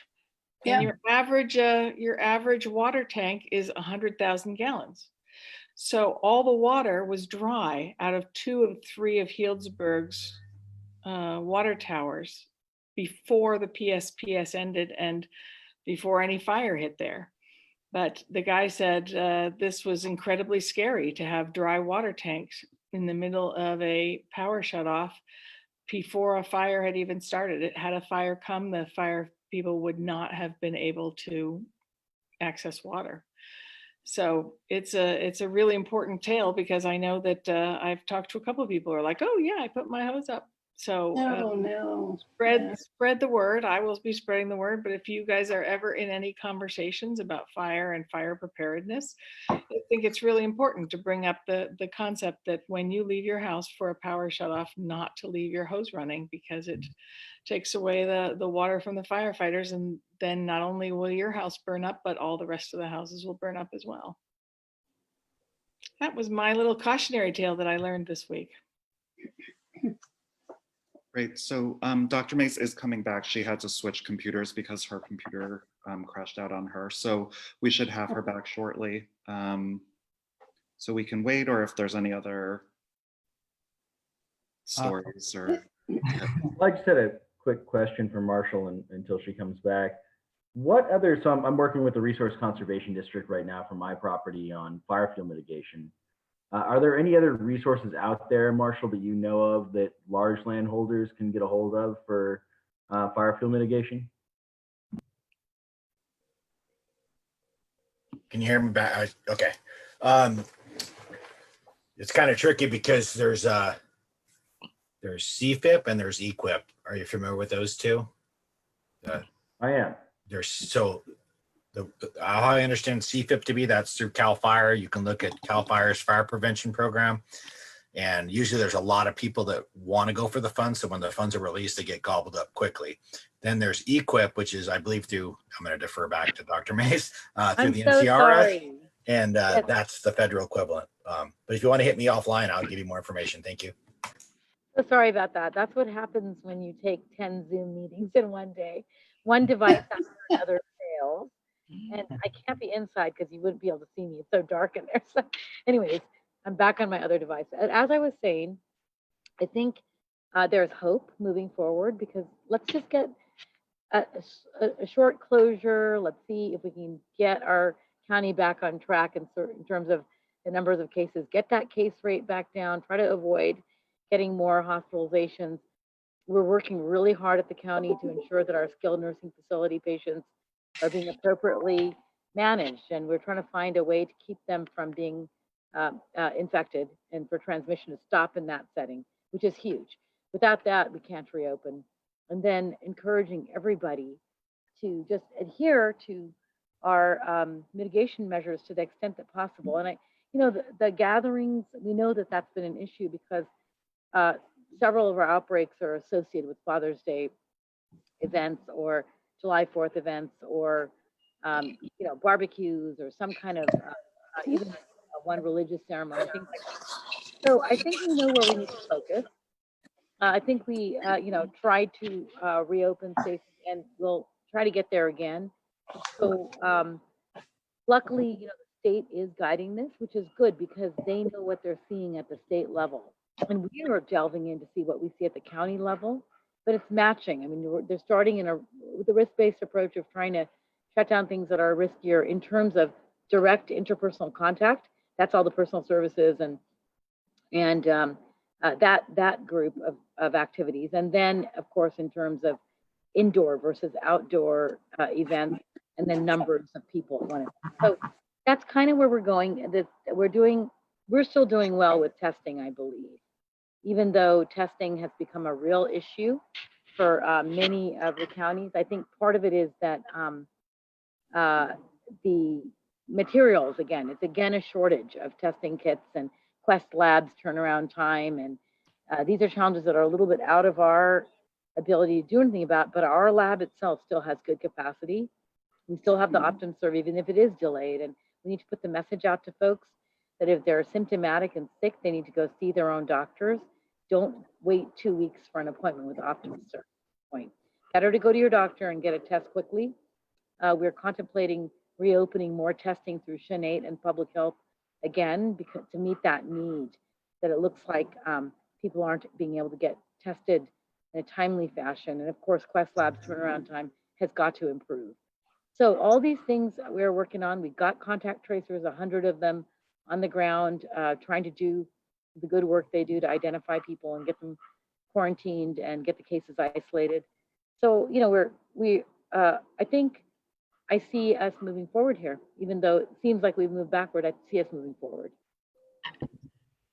I have a question. Being on the coast, when West County's data is posted, it says Sebastopol and Forestville, Guerneville, but if there was more granularity in the data that we could really get a sense of how we were doing on the coast itself would be helpful, I think. Okay, what would be helpful to me is if you just email Leo and tell him how you want it broken down. I can give that to our epidemiologists and see if they can display it in that way. We certainly have enough numbers now that we can try to display the data in any way that you think would be helpful for you. Would zip code be too granular? Sorry? Would zip code be too granular? I don't think so, not at this time. Because we've got 1,400 cases, so I think we could do that. One thing, only one caution is, of course, I've got to always check everything with my privacy officer who gives us input. Before I say it, I better just go back to Ken Tassif and he'll look into it and make sure. But I'm thinking the numbers are pretty high. And the epidemiologists, of course, are totally swamped and we're trying to hire more. We have like another 3 epidemiologists we intend to hire. It's just a matter of getting them in place because right now, they're swamped just trying to get the data together for the state, data together for numerous organizations and meetings and PowerPoints and the board and things like that. So we'll try to delve down to the zip code if Ken allows us to do so from the county perspective. We'll work with Leo and you on that then. Okay. Are there any council member questions? Raise your hand. I don't see any. Oh, not Marty. Okay. Leo, are there any questions in the public sphere? Yes, there's 2 questions that have been posted in the Q&A. The first one from Frank Bell. Dr. Mace, actually, we talked about this earlier today, but from a different constituent. The question is, the recent closures mostly affected indoor activities.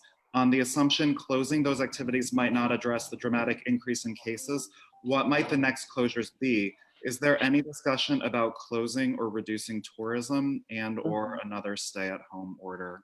Yeah, I think that's a really important question, and it's come up on many of the CDPH calls that health officers are taking, because as you know, the purpose is to limit transmission. And you might think, well, the next thing to look at is tourism, clearly, because that brings people from one county to another, and could be a high-risk activity because of that. Just because if we get a bunch of people coming from San Francisco and San Mateo and Contra Costa Alameda, where there's many more cases, we could be more at risk. That's one way to look at it, I suppose. On the other hand, you know, if people, if it's mitigation factors are in place, you think that especially with vacation rentals and single residences and things, that might not be as risky. So we're waiting for the state to weigh in. These discussions are happening. At this point, I've heard nothing about moving to close those things down yet. Thank you. The next question in the formal Q&A is there still a need for contact tracers in Sonoma County? Absolutely, because the people we have a bunch of 60-day left staff that's with us for 60 more days. The state of California tracers are with us for 6 months total. They've already been with us for close to a month, and we will be hiring people every month. So look out for potentially another call for applications for that kind of thing. We got like 1,000 applicants and we're screening them, but we will have a need moving forward for contact tracers, I think. Great, thank you. Scott, we have one question in the chat. So just a reminder to folks on the Zoom, if you can direct it through the Q&A, we'll be sure not to miss it, but we are scanning for the chat questions as well as Facebook Live. From Rodolfo Milito, Dr. Mace, the Sonoma coronavirus novel cases is great. It includes the number of tests. What I find missing though is what was the population tested? Were people tested as a result of contact tracing? People asking because they came up with symptoms, or people who spontaneously asked to be tested? I am asking before the interpretation of the numbers depends on understanding the way that people were chosen for testing. Thanks and appreciation for your work, Rodolfo. Yeah, totally understand. Great question. We do have that data broken down. It's all comers at this point. All comers. In terms of the denominator, when we say we have a 4% test positivity or a 6% positivity, we're talking about all the tests done and then the positives are the numerator. Now, if you look at just our contacts, the test positivity is actually closer to 18 or 19% of them are positive. I think it's even higher. With our recent contact tracing, it's up to 20, 25% already. If you take a look at those who are symptomatic, it'll be higher. The test positivity will definitely be higher. I don't know that we've looked at it specifically that way. I'm sure our EPIs have. It's a matter of putting this all in a very digestible, easy way and actually getting on the dashboard, which is actually a lot more difficult than it sounds, because we need to make sure we're not creating more confusion when we put all these tables up. So that would be important. And I think it's we will try to sub-stratify that, but just to let you know, test positivity is much higher when you look at the contacts than when you look at everybody. Because realize, if 550 people a day are being tested by OptumServe, that hugely increases the denominator, majority of whom are asymptomatic, well people who are getting tested for employment purposes and things like that. So that's definitely going to drive down the rate of positivity. Is that everyone? All the questions, Leo? That's all the. Rodolfo, who asked the previous question, raised his hand as well. Is it okay to give him the chance to talk? Okay. So Rodolfo, you're able to speak at this time. Yes, Dr. Mace, thank you for your answer. Yes, I was concerned, or I was curious, more than curious, very interested in making up my mind. I mean, the percentages that I get are, as you pointed out, if the population tested is symptomatic, clearly the numbers are naturally higher. So how representative that is? And I understand the difficulties of conveying all that in a single way, that in a simple way that doesn't confuse people. But I don't know if there is an opportunity to add a little more information on that to be appreciated. Yeah, thanks for that. I think it's a great idea. And especially the symptomatic versus asymptomatic. We also have a lot of information on the antibody test results. So all of that we need to get up on the dashboard. So, and then speak to it and put the messages out, make it very clear what it all means. In a nutshell, the people who are contacts are very likely to get infected. 1 in 5 people who are contacts to cases are turning out to be test positive. Exactly. Wow. I understand that. Thank you very much. Yes, and among the overall group, it's 4% or 3% or 6% on the given day, because it depends on the denominator of testing. It's over the last 7-day average. So if tons of people got tested in the last 7 days, the percentage positive will drop. Antibody testing, just a quick few messages for you. A very low percentage of our really at-risk people are positive on the antibody test, meaning that even though we had cases in that group and they're the first responders and healthcare workers, only about 3% of them ever got infected, which is a good thing. It means that in the actual community that had no risk, the regular person who's in our community that's not in a high-risk occupation, the percentage that are positive and didn't know it would be much lower. We know that, however, in certain settings where we actually had outbreaks and cases, looking at that whole group of people in that healthcare setting or that particular police department or whatever it is, the test positivity is much higher because they had a bunch of cases there. So that all makes complete sense. And it should be reassuring to people in the community that we don't think a lot of people got infected without knowing. It's got to be less than 1%. So Scott, I think we're almost done with the questions. There's the only other formal question is actually just a thank you to Dr. Mace, which I wanted to relay because we don't say it enough. So we're lucky to have you in Sonoma County. Thank you for your service. And there's one quick Facebook question that I think you can probably address. Can cases be sorted by local residents versus visitors, or is that not possible? Is there a way to find the source? Yeah, and majority of our cases are our own residents. I would say, you know, well above 95, 96%, maybe even higher. Most people are getting tested in their jurisdiction. There are some people we test that are out of a county. But I will say with OptumServe, that's when everybody's coming in and being tested for, you know, just because they want to be tested. We do have a high percentage of people coming in from other counties to use our OptumServe lanes, but they don't turn out positive. So if you're thinking about cases, the majority are our cases in the county. We are providing a lot of testing for Marin and Contra Costa and one other county we looked at, Solano. A lot of people are coming over. So, well, I do have to get on another call actually. So I want to thank everybody. I really appreciate being here and appreciate doing the work here. And I'm very happy to answer all your questions, and we'll look forward to discussing with you again. Thank you very, very much. Thank you. Thank you, Leo. Thanks, everybody. Thanks. Okay, so I guess we'll move on to regular calendar items. First is the land use events permit evaluation process. It's a process that the need arose when we were doing the marathon discussion, and we wanted to be included early in the process. So the process we have drawn up is that we will be informed at the very earliest stages by in the permitting process and by email, and that any of the ad hoc members on that committee can review it and raise specific items to be considered. And then the ad hoc as a group will consider it. And if it rises to consideration, it will be then be turned to be public.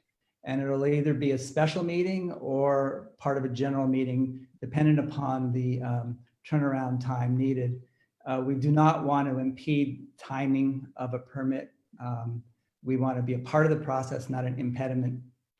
And so then the applicant and the public will be invited to participate, and then post-meeting at the next general meeting, MAC meeting, there'll be a chance to, if it's an event, to review the experience and to share this with the Permit Sonoma for to become part of the file. And the intent really is to build a partnership with events and not to punish, but really to educate and move things to a higher level. It's part of the packet. I assume everybody has reviewed it. Are there any questions from the council? Comments? And from the public, are there any questions regarding the land use events permit evaluation process? So I'll give everyone just a brief moment. If you want to raise your hand in the public, you may do so now. And phone callers at *9. And of course, you can enter a question. So there are no public comments at this time. Okay, is there a motion to approve this process? Brooks moves. I move. Second? Take your pick. We've got 3. Jay, I think. Jay seconded. Those in favor? Raise your hand. Aye. Aye. Whoa, ghost hand. Aye. Hearing no opposition, it passes. So moving on, the Tourist Impact Fund, TIF priorities and process was reviewed and refined, and it's now in the packet, and I assume everybody's been able to review it. And are there any council comments or questions? Seeing none, are there any public comments or questions? So again, I'll give folks just a moment. If you do have a comment, please raise your hand in the Zoom app or *9 if you're the callers that are on the phone. Scott, I think you can proceed. Hearing none, do we have a motion to approve? I'll make the motion. Marty, gotcha. Marty makes a motion. A second? Second. Jay's second. All those in favor, raise your hand. Aye. Aye. I guess, Abby, if you're raising your hand, we don't see you. And those in opposition? Seeing none, it passes. So we'll move on to council member reports. As earlier mentioned, we will make the future agendas more clear that this means all council members. I just want to remind everybody that the census needs to be completed, and we're really lagging as a region. So please, if you haven't, or if you know people that haven't, please do complete the census. It's important to all of us. There are ad hoc changes. We're going to retire the TIF ad hoc that the committee has refined the document and it's approved tonight. I wish to establish a bylaws review ad hoc committee to review our bylaws. Liz, do we need to vote on that? No. Okay, so I wish to, we need 4 people. I wish to nominate Cindy Kalkasi as well. We can have one non-council member on our ad hoc, and she's, I think, particularly suited to work on this as well, being our secretary going forward. It's very good for her to be tuned in. And Marty? I'd like to volunteer to be on this group. Okay, that's 2. And Brooks? Yeah. Great. And I certainly can be on the committee or the ad hoc committee as well. But if somebody feels strongly, I'm certainly willing to yield. So, okay, so that's Cindy, Marty, Brooks, and myself. Thank you. And let's see, permits ad hoc committee. That's the land use events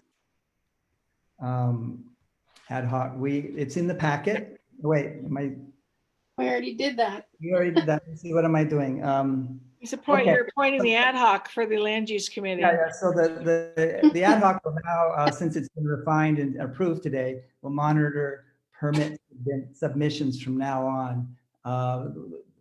So we're on board with that. As a note, Gran Fondo is advertising their event for 2021. It doesn't, it skirts our area, but it impacts the lower river in a very big way on Memorial Day weekend. So that's kind of on the horizon. And it's on, they've advertised that. So moving on, the Emergency Preparedness Ad Hoc Committee met, and Paul Plakos is the chair. And I'd like him to make his presentation, please, Paul. Hello, all. Yeah, the Emergency Preparedness Ad Hoc Committee was established at the last Coast MAC meeting, and we have 4 members, Wanda, Kathy, Scott, and myself. And since the last Coast MAC meeting, we met twice. First, to just establish what is our mission. So we did do that. And then to start to identify items that we feel like we need to look at from a emergency preparedness position. There is a document, I don't know, Leo, if you have that, if you can share that or not.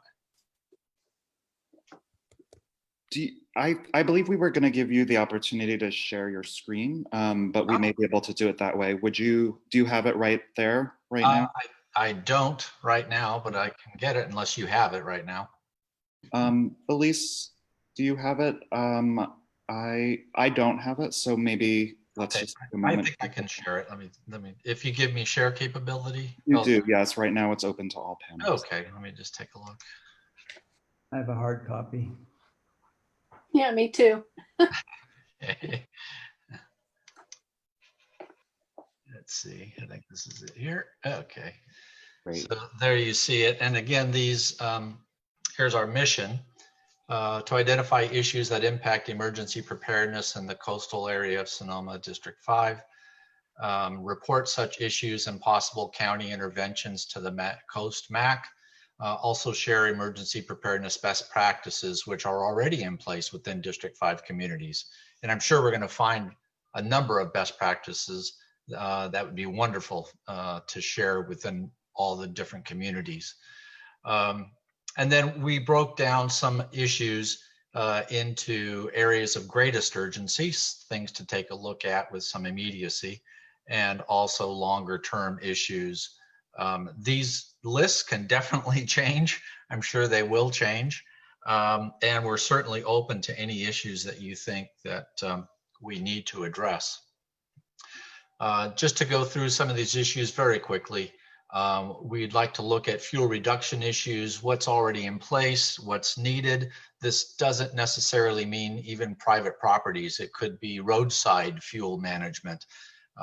For instance, at Sea Ranch, Caltrans comes through and mows right, along Highway 1 to create a fuel break, and Sea Ranch itself creates a fuel break along the eastern edge of Highway 1, pretty much the entire 10 miles of Sea Ranch, and to create a swath of about 6 to 8 feet. So, we will probably, share things like that. Other communities may also be doing things that would reduce fuels along the roadways. Identify gaps in cell tower coverage. Obviously, I call it the dark side of the moon from Jenner up to Stewart's Point. And so Scott has information on this also that he was sharing with me today that we'll take a look at as to what are the next steps towards getting cell coverage, which can be very important from an emergency preparedness perspective. Continue and encourage more county support of Pole Mountain Lookout Station. Thank you, Marshall, for doing that wonderful presentation today. Perhaps this really means also encourage the counties to communicate the need for donations.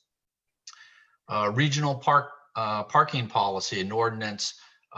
Kathy had mentioned this earlier, and from an emergency perspective, it's a bigger issue, I'm sure, as Kathy and I have exchanged some email about having our roads, especially in Bodega Bay, congested with cars parked along the side. Is there emergency vehicle access or not? So from an emergency standpoint, I think that's something we need to take a look at, and perhaps the fire chief in that area. And I know there's a group that's already looking at this in the Bodega Bay area. Communicating along the coast in times of evacuation orders. What's in place to be able to communicate from the top edge of the district all the way down. If different areas are in evacuation, going through evacuation procedures, how do we communicate with each other during those times? Is it okay to pass through those areas, which was an issue that had come up with the last year's 91-hour, oh no, it was the Kincaid fire. Identify and share community evacuation strategies. And yes, it's my understanding as of today, actually, I learned that the county is working on evacuation strategies with fire and law enforcement.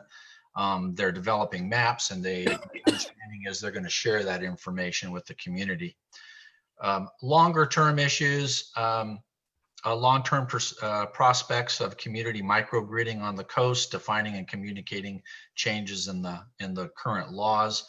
Report on fire district consolidation efforts and the role of CAL FIRE in those consolidated areas. Can CAL FIRE play even a bigger role in those areas? And report on issues relating to ambulance coverage. So, I mean, those are the issues that we have right now. And again, like I said, we're certainly open to other issues that you'd like us to look at, as long as it fits within the mission of this ad hoc committee. Paul, any questions from the council? Yeah, actually, I'd be curious, Scott, to hear a little bit from the Sea Ranch about the grazers that they use for fire fuel mitigation, because that looks to be really quite effective. And obviously, being where we are, it's something that we could utilize because we have a lot of ranchers out here. Yes, absolutely. I'm sure we can provide that. I know Frank Bell is on this call, or he was earlier, and we have a whole fuels reduction program, and I can get that information. That's something that's basically part of our mission, which is to share best practices between communities. Happy to do that, Jay. Well, do you know if your contractor is open to more contracts, if he's willing to move down the coast? I don't know. I don't Leland Falk. Right, it's Leland. Yeah. He may. Debbie, yes, Debbie, please. How come Pole Mountain Lookout isn't funded by a government agency? It seems like a natural for either CAL FIRE or the county or a fire district. I think that would need to be answered by Marshall, if you're still on the line, Marshall. I don't think he is. How about Gail? Wanda's Gail there? Yeah. Didn't he say the land trust donated the property? Yeah. Isn't it? Yeah. Well, they have an easement, I So believe. it's on land trust property, but that seems really strange arrangement. Obviously, the locals felt a need that some government entity didn't, unfortunately. Yeah. Okay, I guess we can't answer that. And all I can say is, I mean, historically, it's always been privately funded, and I think in the state they've been privately funded. Okay. I would think that if it's coming up short of funds and of donations, at some point, maybe the Coast MAC would want to go to the county, go to Linda and ask, can the county provide something and make up that last bit of donation? Yeah. I believe that Linda doesn't need convincing.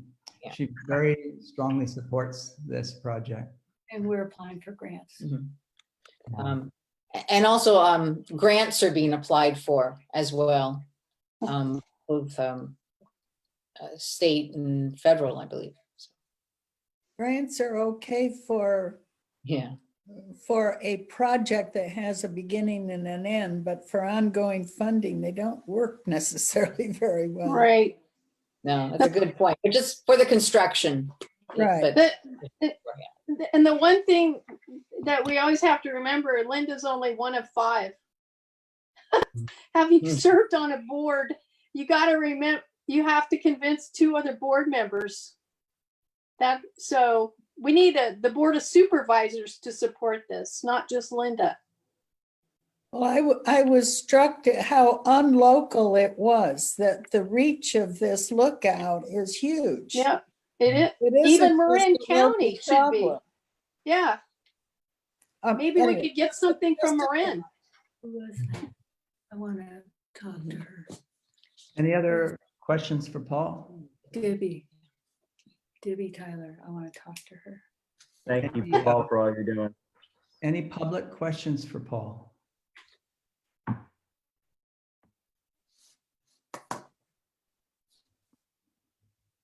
Thank you. So I don't see any public questions in the Q&A. Let me just double check the chat. I don't believe there's anything there as well.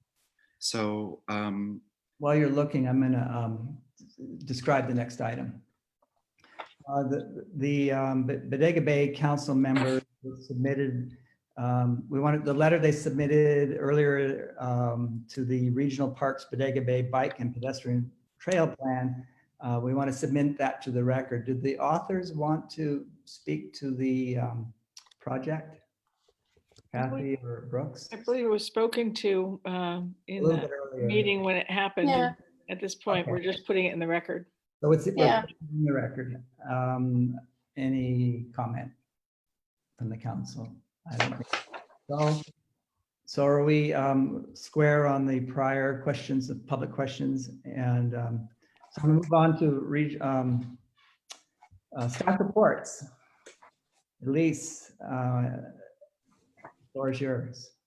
I think that Cal has. Cal, do you want to read the letter from the of the questions we received from the water, or do you want me to cover that?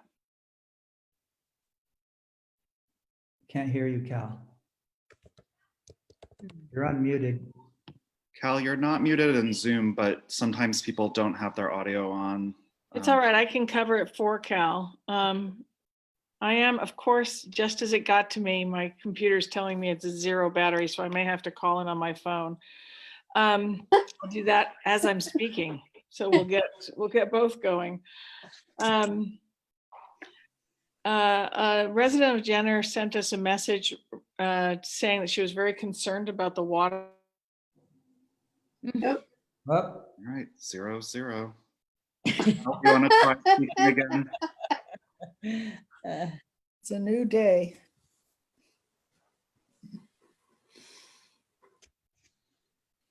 I was hoping to finish by 7:30. We'll be close. Yeah. Scott, you do also have a member of the public now with a hand raised. I don't know if you want to just go ahead and take that at this time while Elise dials back in. We can, yes, and Elise is back. Oh, well, up to you. You make the call. Let's let Elise finish and then we'll take the question, certainly. Sure. Elise, you're muted. And you need to unmute yourself. I couldn't do it. Okay. Okay, so we received questions about a truck that came through and removed water from the Jenner, the thing that fire trucks attached to. What's the word? Hydrant. From the hydrant in Jenner. And this raised concern from a resident that why is water being taken when we're in high fire season? Why is water being taken without Jenner residents being notified? And a lot of concerns around that. So I contacted the head of the agency, RRUC, to talk about how that water is handled. And that's where I got that interesting information about the water tanks in Healdsburg. I learned quite a bit about water because of this excellent question. So RRUC has a permit to divert water from under the flow of Jenner Creek to provide for Jenner water. The water goes from Jenner Creek, pulled through and is put into a water treatment plant and then goes into a 100,000 gallon tank. If water is not available and if it is during fire season, they do not sell it. If it's a time when they have plenty of water, like right now, what happens is it goes through the water treatment and it goes right back into the river. So that water would have simply gone back into the river if it had not been sold to Caltrans. One of the questions was, how in the world can they track how much water goes out? There is a meter on that hydrant, and so they knew exactly the amount that was taken out of that hydrant and got to know that. So one of the questions was around concerns of if there's a PSPS in Jenner. So it's a 100,000 gallon tank in Jenner. They never let the water get below 85 to 90,000 gallons of water. It is tracked hourly, not just daily, but all the time. They can pull up remotely cell-based real-time history. Last year, when they had the power outage and the PSPS, the operator drove out to check everything to make sure that there were no issues or leaks or anything. Throughout that PSPS week, a third of the water tank was used. The interesting thing about that is that it was a period of mandatory evacuation. So there were a lot of residents that stayed and continued to use water. So we know that because of the mandatory evacuation. I hope this year that people will listen to the caution given to us earlier by Marshall and the sheriff saying, if you have a mandatory evacuation, please go through it. If there is a problem, one of the concerns was that if the battery goes out because of PSPS, they do have portable generators. So if they get below a third usage, which is what happened after that week, at the end of that week, a third had gone down. There are generators, portable generators they can bring in order to refill that, that water. So the report from the RRUC seemed like he had the answers to the questions that were posed, that the water is only removed and sold if it is available and if it's needed. Caltrans was able to keep Highway North open to traffic because of that use of our water. And if there are fire needs, they're watching it constantly and making sure that it is refilled, whether there is a PSPS or not. They do have backup generators. So that's the questions and the answers that came out of Jenner. Are there any questions about that before I move to the next topic? Next topic. Oh, okay. I was also asked to get an update on the lower coastal plan. It isn't anything different from what we heard at the last meeting. In September, so what they're doing right now is taking all the different comments that were received and sorting through them and integrating them into the process. And the new draft is expected to come out sometime in September. Because there were a lot of concerns about having another opportunity to look at it before it becomes policy, Supervisor Hopkins advocated for another comment period, and this one is going to be tied to a specific Board of Supervisors meeting. So there will be a Board of Supervisors meeting and comment available at that point. That will come after the draft comes out in September. So when we get closer, I don't know how much the COVID situation or other things are affecting that timeline. I don't have a changed timeline from them, but it is expected in September and to progress in the fall. And if I hear anything, when I hear anything about those dates and the public comment period, I will bring you all up to date. I also wanted, before I go on, are there any questions about that? Please, I would just like to say that I've been hearing a lot from our local retirement age folks about ADUs and the issue with the LCP about putting ADUs on property. Yes, I know that's a hot topic, and I don't have any update on that at this point. I think that it's still in the hopper. So at least in your comments, did you mean that the draft of the LCP will come out and the public will have an opportunity to comment on that draft before it goes to the Board of Supervisors? There will be a comment period, and how that will interact with the Board of Supervisors, it won't be voted on before public comment is given. And I'm not sure whether that will be at a special meeting or how exactly that will happen, but Supervisor Hopkins has assured me that there is a provision for public comment. Okay, thank you. Dibby, you're muted. Okay. Does the MAC have a procedure or a committee prepared to take a review, to review the final draft of the LCP? We had a committee before. It's such a voluminous task. It seemed that the community was doing a better job than us. Yeah. But I open it to comment. One of the issues is each of our communities has different issues to deal with. And it seems, at least from Bodega Bay's aspect, and you can correct me if I'm wrong, Brooks, but we have issues we have to deal with that maybe you in Sea Ranch don't, or even Jenner.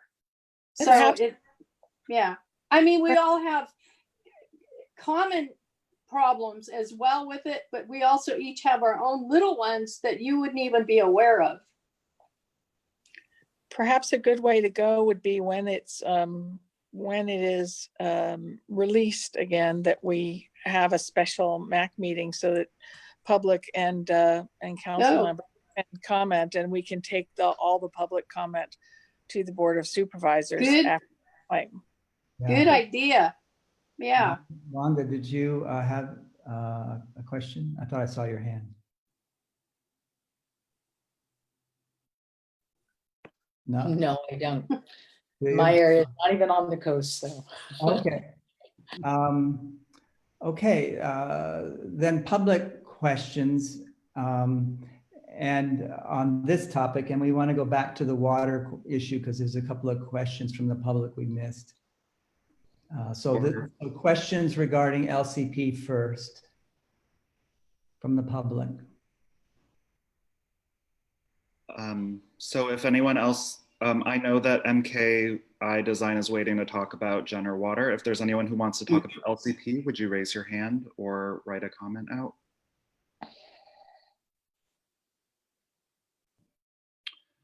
I don't think there are LCP comments. Would you like to take the comments now on Jenner Water?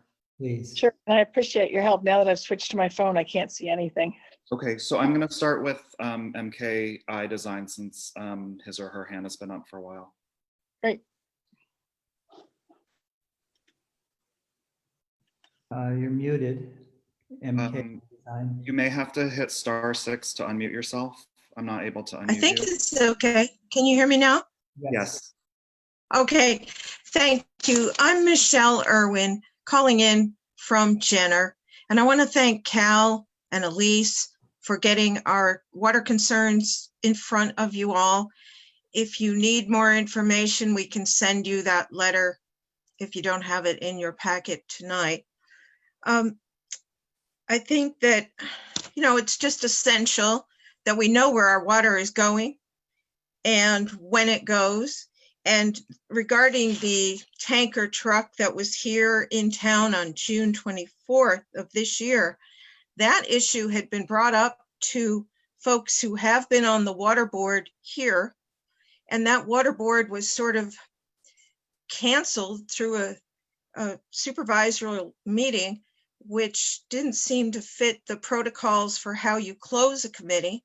So we'd like to reenact that committee, but that's something we can work on behind the scenes, not tonight, because that conversation about the particular water discussed this evening that was taken on June 24th, that had been discussed in October of 2019, and Caltrans had been asked politely to please find a different source, and also that Caltrans is supposed to be using at least 50% potable water, non-potable water for their projects.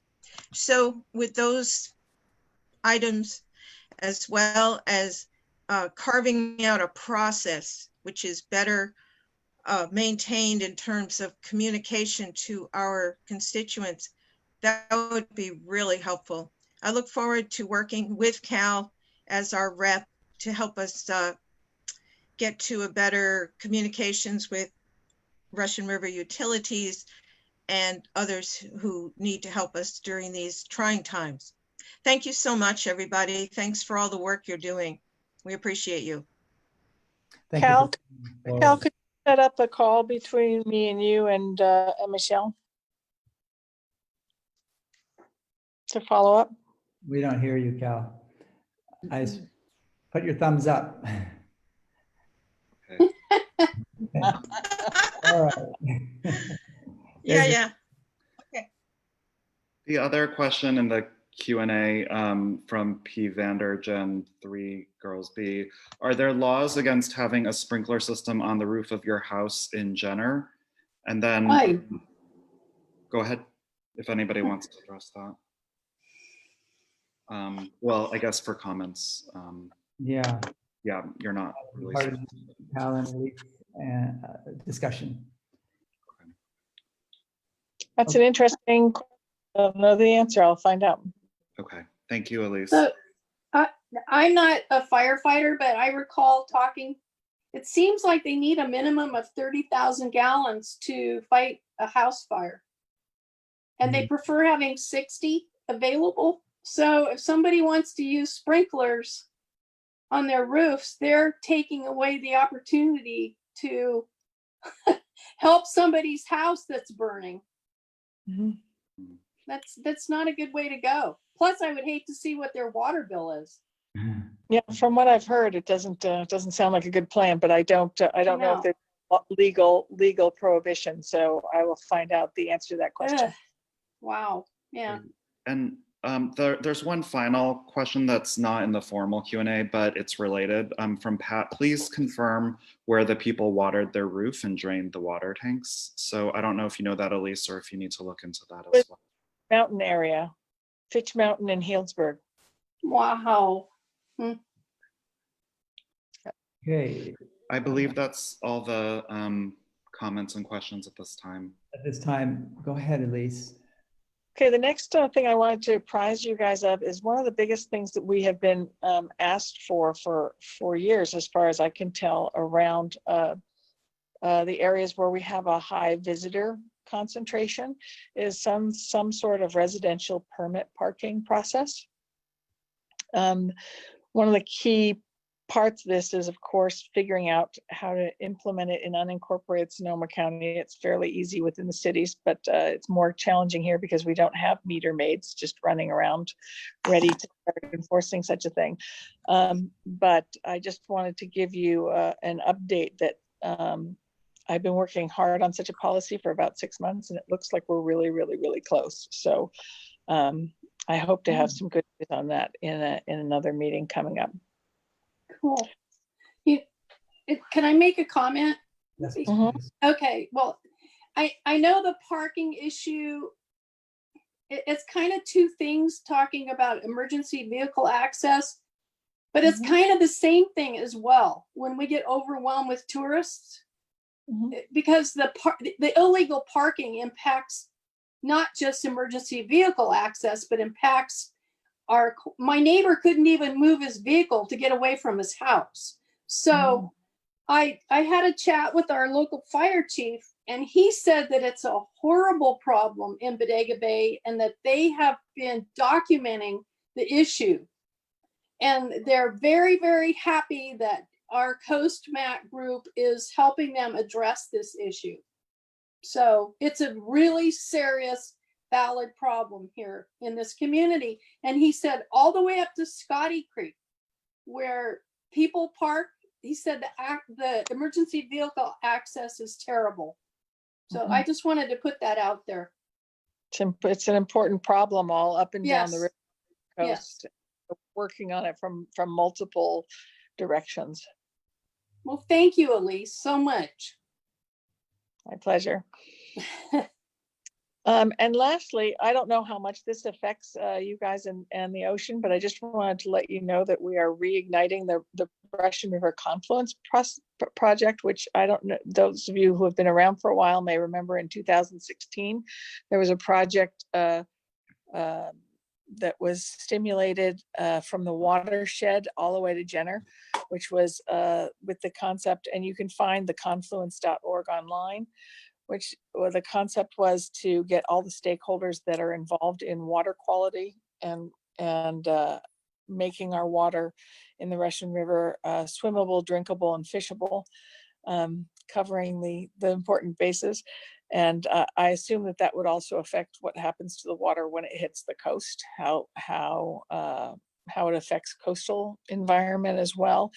And that was launched in early, it was conceived in end of 2016 and launched in early 2017. But when the fires came and one disaster after another came, it was dropped, but we have reignited it. And so that will be picked up again. And we're going to be really looking hard at the environmental impact of a number of different things on the Russian River watershed. And part of that will also be what happens with the environment as that water hits Jenner and as it hits the coast. This was actually stimulated by a Jenner resident who kept contacting us about water quality issues in Jenner, and as a result, we did some research and decided it was a good idea to relook at the Confluence project. So again, I'll have a fuller report on that at the next meeting, but that's just a little snippet of what's coming ahead. So that's my staff report today. Are there any other questions for? Yeah. So we'll take two topics: parking and the river cleanup. Are there any council member questions or comments? And any public? Oh, Dibby, please. I just want to say thank you to Elise. She's doing a great job. Yeah, she is. Yes. You guys are so sweet. Thank you. Yeah. Yay. Here we go. Leo, are there any more public questions or comments? I don't see any. Last chance, people. Please raise your hand or write a question in the Q&A box. And we're going to have a call for future agenda items, as we promised at the beginning. So public comments are welcome and encouraged on that. So while we wait to see if any questions come up, why don't we ask for future agenda items in the council? And anyone, public or council, can I'll get to Brooks in a sec, can offer subjects anytime. This is an open process, and this is a good opportunity now, but if anybody in the public has an item, they can contact me, Elise, or their representative, and it will rise to be on the list of items. It's not promised that it'll happen at the next meeting. We go over the agenda looking at current things that are happening, and sometimes issues can be clustered together. But we're going to do our best to bring everything into an agenda in a timely fashion. Anything from the public in terms of agenda item contributions? No, I don't see any. Okay, again, anytime. Oh, now, Brooke? So one came in, so just from MKI Design, who just spoke, agenda item. So she said, Elise will be working on it, but water quality and use is essential to talk about for Jenner. So that's one proposal. Okay. And Brooks, thank you. Yeah, well, I appreciate hearing from Elise about them looking into residential parking permits. But I think traffic and on the Sonoma Coast are extremely important. And we also have to look at that being Highway 1, but also into the neighborhoods.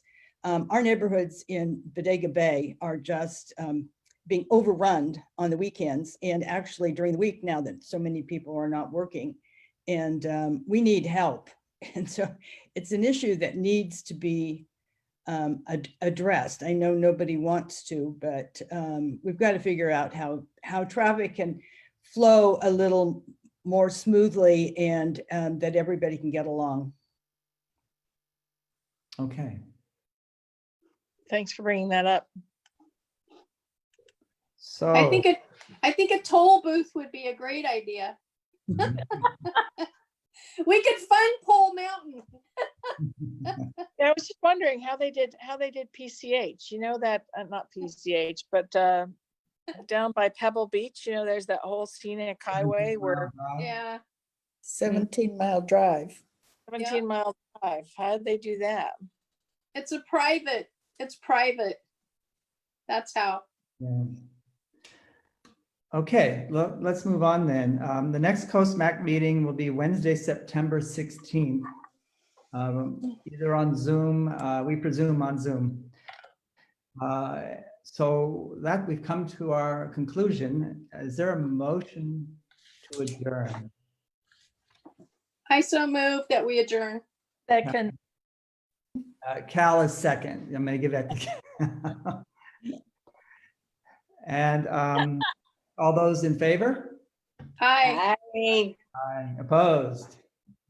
Not Cal's opposed. No, he's delayed. He's delayed. Okay, no opposition. Meeting is adjourned, and I thank you for the 29 participants. Thanks. Thank Scott. you. You did a great Thanks. job, everyone. Thanks, Everybody. Leo.